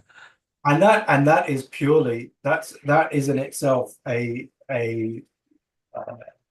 need, an emotional need or a cognitive need for that individual, not a deficit. So, and I would explore that in a similar way with a student that I might with a client. Say, describe to me the deficit. And it would be sort of, yeah, but when we're discussing that, I don't feel like I'm as equipped or as competent as, okay. And then we go in a very therapeutic direction with that. Or they want to learn how to work with very complex things. And I say to them, you haven't even gotten in the car yet, and you want to take an advanced driving course, so read an advanced driving book, but you haven't even actually got in the car yet. And so they'll describe it to me, and they might identify an area, and I'll say, well, you're familiar with this, right? And you're able to know about that. You wrote an essay, an assignment about that. It got top marks. You use that in your case study, so you will know all of these things already. So what we have is not a training need. We have it's an emotional need. It's a different type of thing. And so Marilyn was saying here, so you felt comprehensively trained and ready, but also this idea of when there are lots and lots of other therapists and hypnotherapists out there, there's a little bit of aspect of not just having the knowledge, but competition, all these other therapists. If I live in London, and my physical practice is in central London, I'm surrounded by thousands of other hypnotherapists.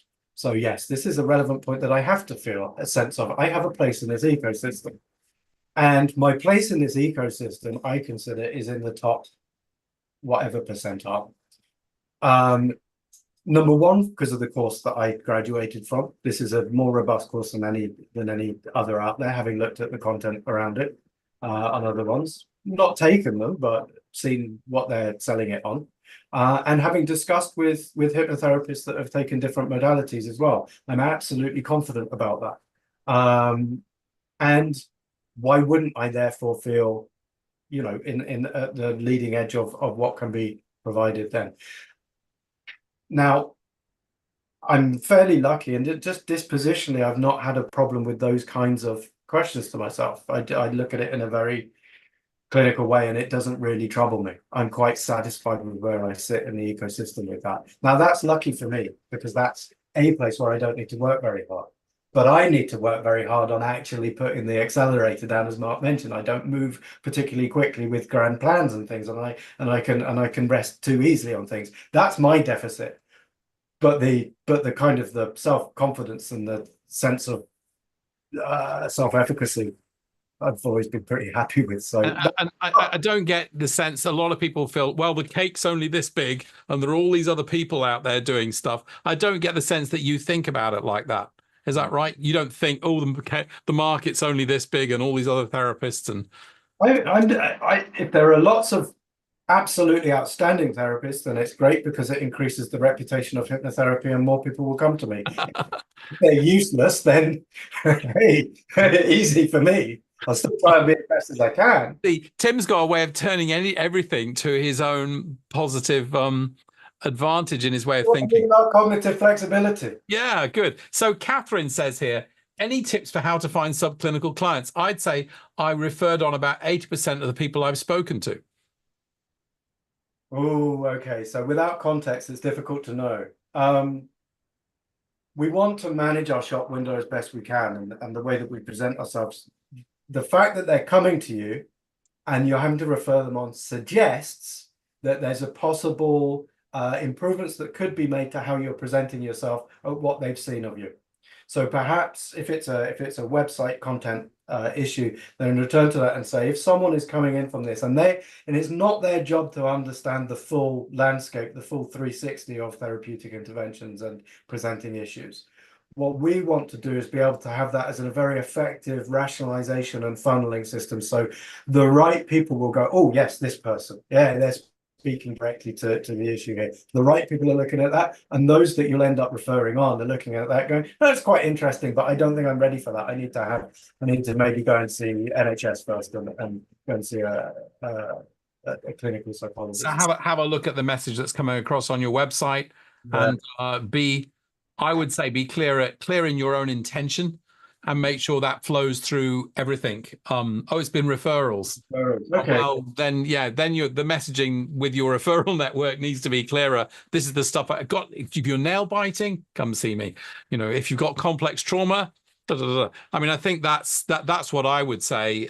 These are the things I help with, and have a fairly, Tim's going to say, social anxiety and performance at work issues, I imagine. Yeah. Yeah.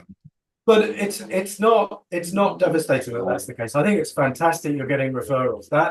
There's a number of boxes that you're doing brilliantly and ticking already just to be having referrals. It means you've got people that are confident and they'll stake their reputation on your competence, which is really great signs.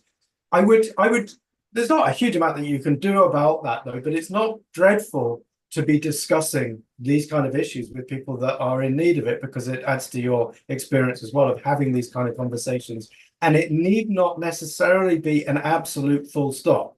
It may be the case that you're referring on to, but it may be necessary at some point or helpful as an adjunct to what you're doing, or once other things have been resolved that you come back to me. We're a brilliant complementary therapy. But in complement to what? There's a bunch of stuff that we could be a wonderful complement with. Yeah, and definitely also don't assume. Some people I see get very restrictive in their sphere of competence, and it would be they need to challenge themselves a bit. And the way to be sure about doing that is to talk to your supervisor and say, am I being too limited in my sphere of competence here? Should I be?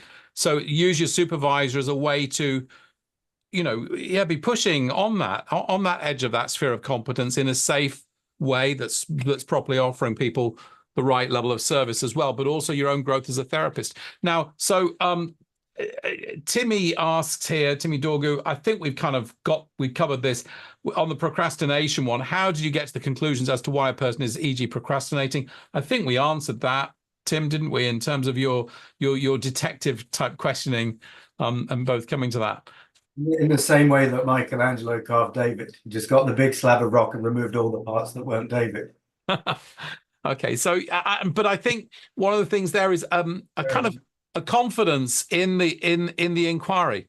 In other words, you're confident that probably if we ask these questions, this question, is it that? What's the difference between this and this and this? We'll find out what makes things better, what makes things worse. These sorts of questions, we can find out what's going on. Is that, I mean, you essentially have a confidence in exploring the unknown in that way. Yeah, and this comes back to our own self-practice with this. This is an REBT stuff. If I made an inflexible demand of, I must find exactly the right answer, or it will be a catastrophe, I create a problem for myself as the therapist. But if I have what I want to do is I'll prefer that we find the right answer and a suitable sort of insights into it. But what I will do is ask the best questions that I can, and I'll control the process, as in choose good questions, and I've got complete ownership of that. And my preference is that leads us to, X marks the spot. But I can't control that, and I don't need to control that. There's a piece of covert role modeling that I'm doing for my client. It's like we're likely to find the answer. We really hope that we find the answer, but we don't need to resolve everything, because we will improve by doing this controllable process. Good. Okay, so let's zip through some quick ones here. Do you use Zoom for your online work or something else? I used to, but I got really annoyed about how they changed their terms of service at one point, and I switched to Teams. But it changes frequently. What you find is that people are so au fait with it, and they're so used to using all of the platforms, that people are okay. Just as long as. Okay. Sarah asks, do you also work with children? If so, do you charge the same? And then following on from that, let's go to Anna's question as well. Did you do another course to work with teens and young adults? So do you also work with children? Do you charge the same? Did you do the Hypno-CBT for children and young people course? To answer the first question, I don't work with children, and specifically that's because people like Emma Coffey exist, who's brilliant. And again, it comes back to that first principle: is if the client were a family member of mine or someone that's close to me or something like that, what would I hope a responsible therapist would do? I know that there are people that are really good and absolutely focused on being with children's issues and working with children, and they're perfectly adept at it. There's people like Emma Coffey, I might even get in touch with Emma and send it across if she's doing online stuff. And she's brilliant at it. And there will be other people that are brilliant at it too. And so I just think I'm probably not best placed for that. The other reason as well, and again, this is just me, this is not a big kind of manifesto for how everyone should be. This is just me. It's not my area of interest. I just don't find presenting issues that children will come in with as stimulating as more adult, professional, more tangled, grown-up issues. And so I do what I really find interesting and enjoyable. It's very selfish in that way, but you've got to be authentic about these things. Yeah, you've got to do with what you like. What's the youngest age you've worked with? 18 or a little younger? 18, 19, yeah. 18, 19, okay. Once I worked with someone who was 17 that was soon to turn 18, but so effectively they were going to do that, and I could work with them like an adult. And to the other point, no, I'd not done any specific training for that as well. Okay. Tanya asks here, did you choose to complete stage 1 as you were not too sure that hypnotherapy was for you? Correct. Yeah, that's exactly the reason. Okay. Yeah. Okay. I'm going to switch over to the Q&A panel here, and I'll come back to yours in a minute. We're on time nearly as well, so let's wrap up quickly here. Martin asks, do you encounter clients who have difficulty understanding CBH concepts?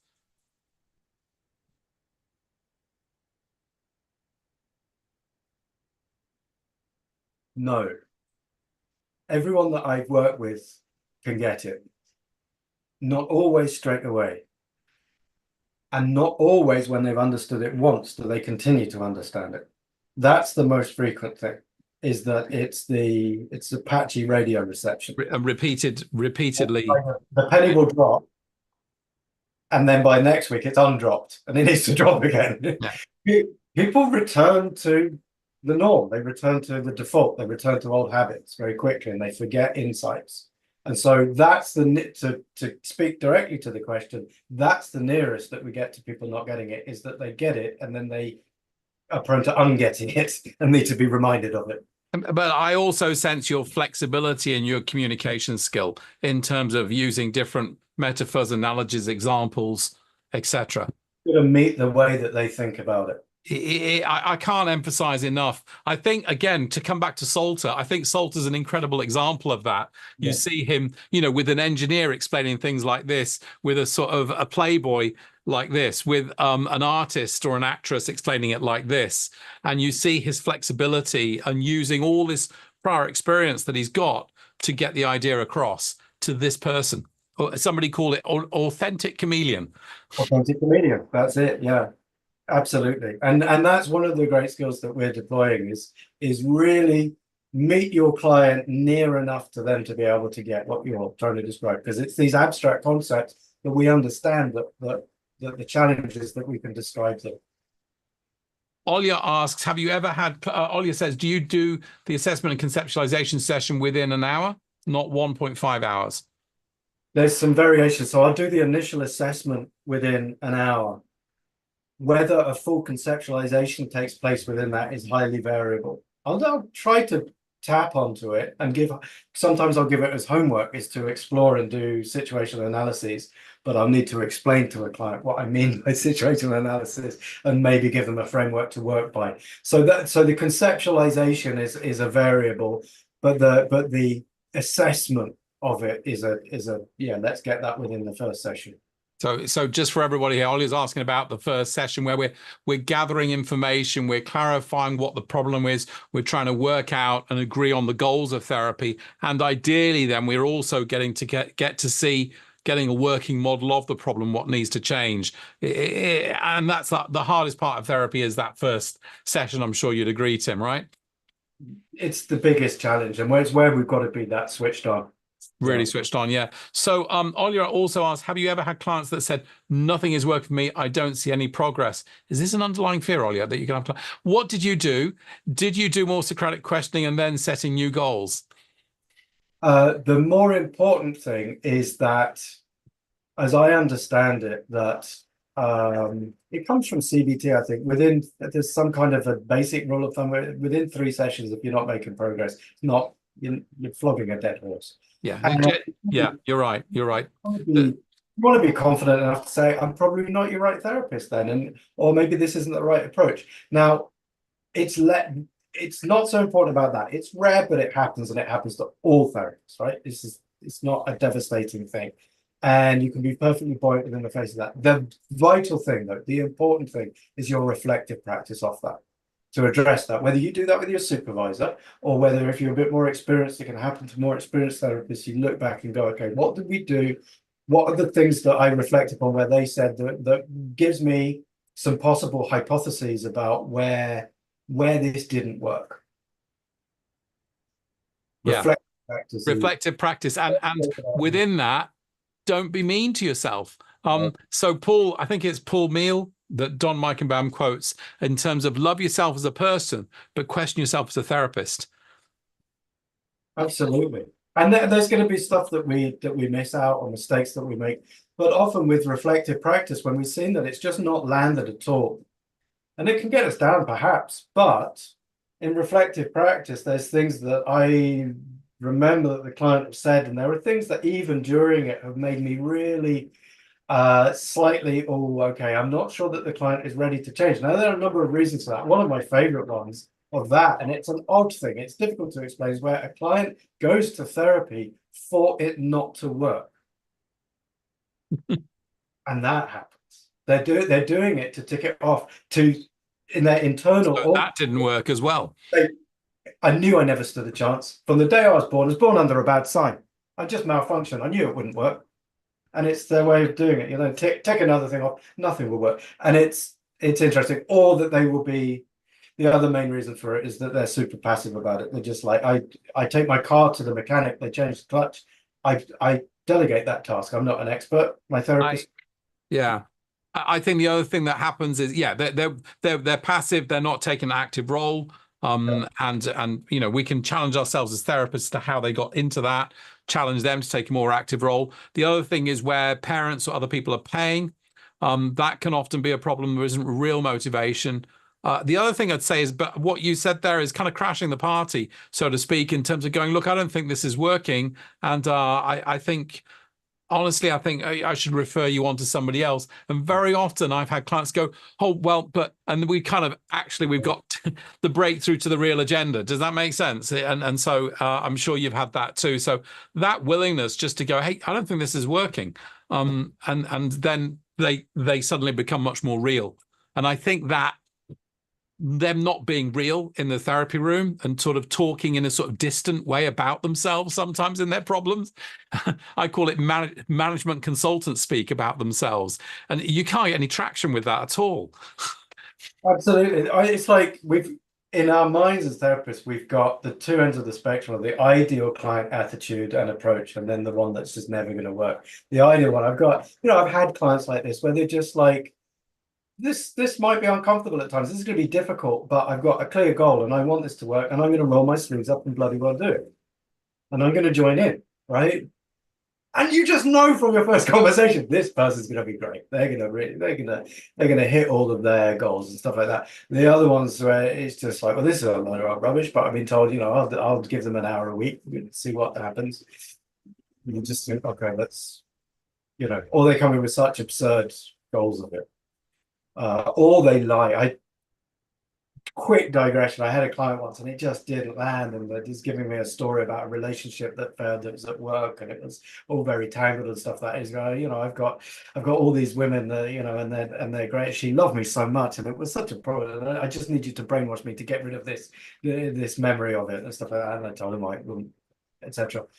By bizarre off chance, I then had as a client a few weeks later the object of this, the woman who was supposedly infatuated with him, and her version of events was utterly different from his. He'd been feeding me an absolute, line of absolute, narcissistic nonsense.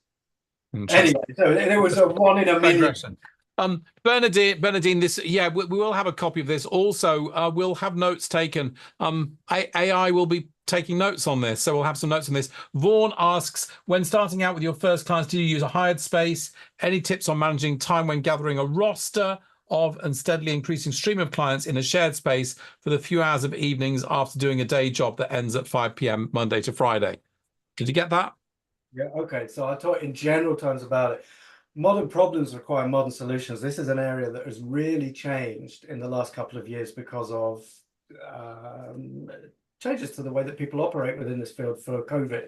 So I was very, very lucky, and lucky, but also based on my intentions when I first started out in practice, that I looked at the practice venue situation quite clearly in terms of I must find somewhere where I'm only paying an overhead for it when I'm earning money, right? There's my rule.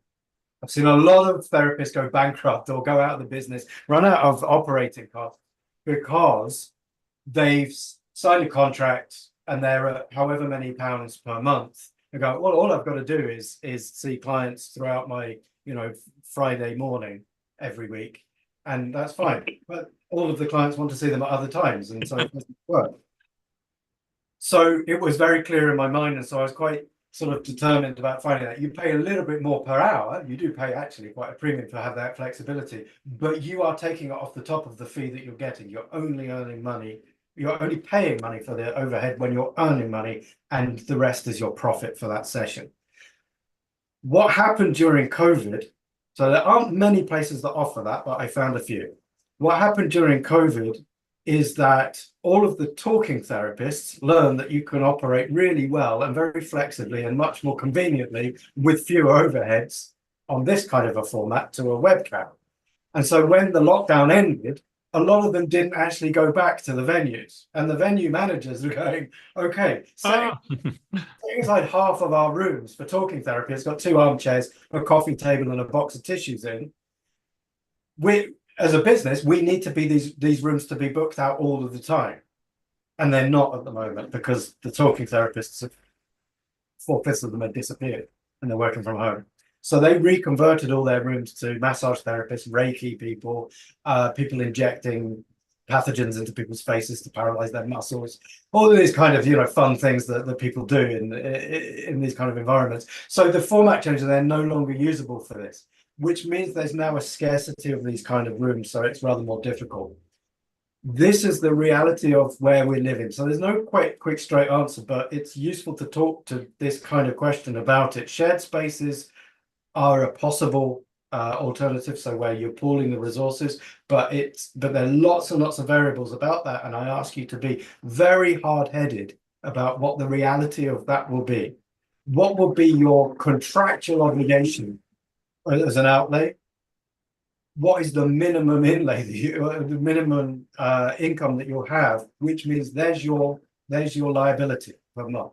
I can confess to this. I rented a room at number 2 Wimpole Street, right next to the Royal Society of Medicine, £300 a month to have it for 4-hour slot on a Tuesday evening or something. For 3 months, I had one client, 900 quid, one client booked in. It just, don't do it until you've got the clients. You've got the flexibility now to build up some client base online and only take ad hoc.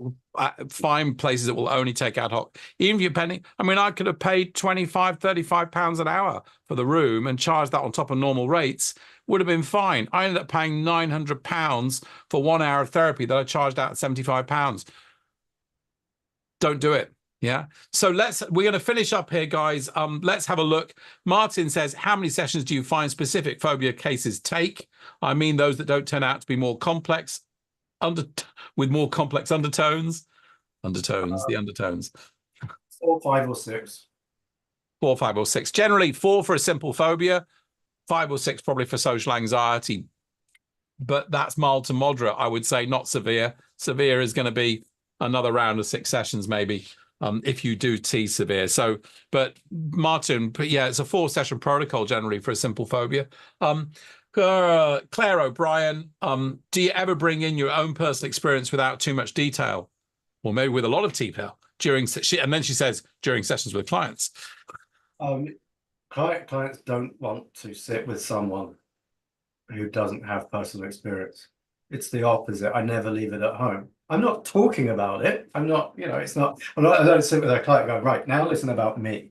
But it comes from a position, and this is my reassurance for the career changers amongst you. You do not leave it behind. Obviously, you're parking that career and that direct employment with them, but you're bringing all of your hinterland. One of my favorite words, and it's an underused sort of idea about hinterland.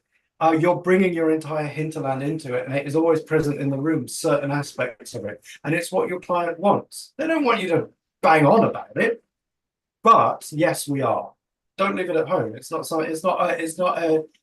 a bug. It's a feature. So yeah. I think the main thing is not looking at it as an indulgence to go, oh yeah, I had that same thing. It's actually anything that you share is always strategic and in service of the client, not in service. It might be in service of just building. Oh, I like playing tennis too, actually. You're using that. You're building a relationship around something common here, and you might use that later.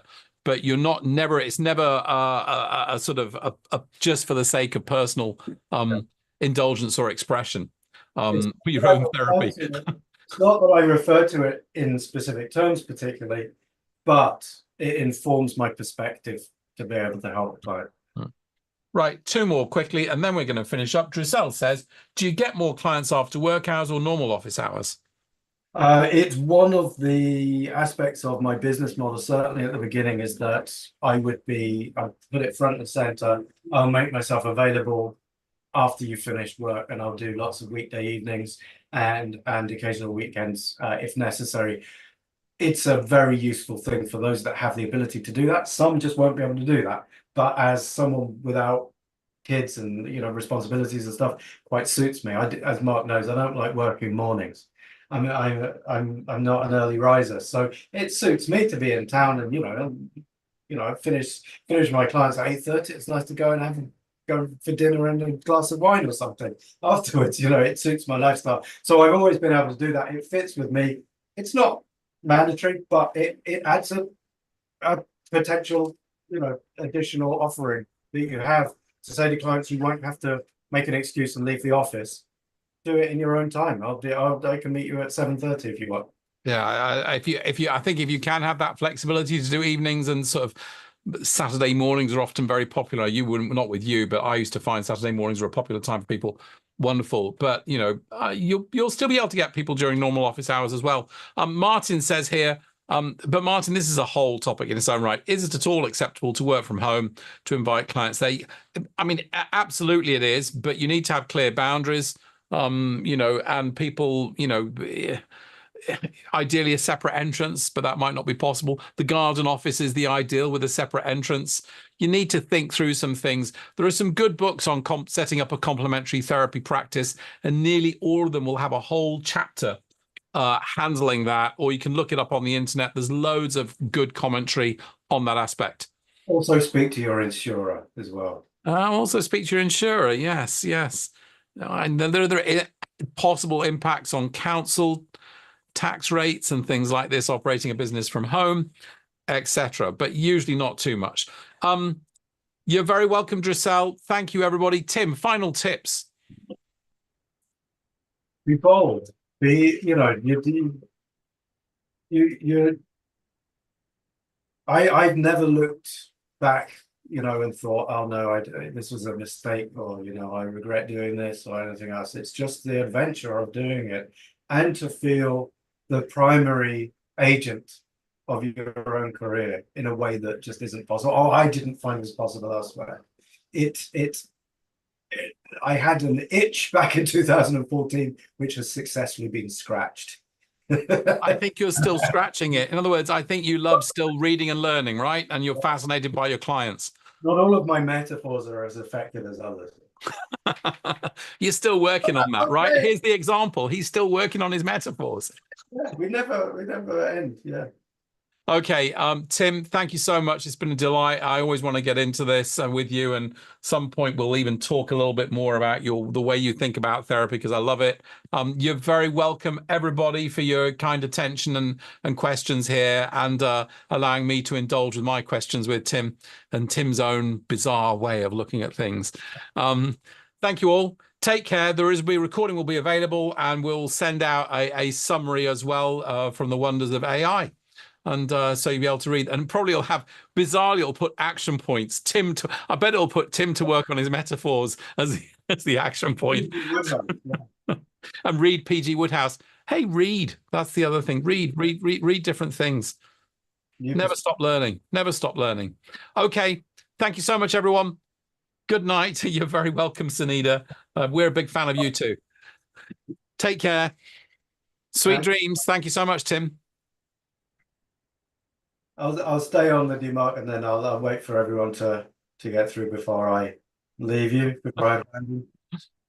So we're waiting for you all to go, and then Tim's going to tell me what he thinks. No, I can tell there's no other issues or anything. I think we did answer all the questions, actually. Oh, that's great. That's perfect. Good. I know, that was pretty good. That was pretty good.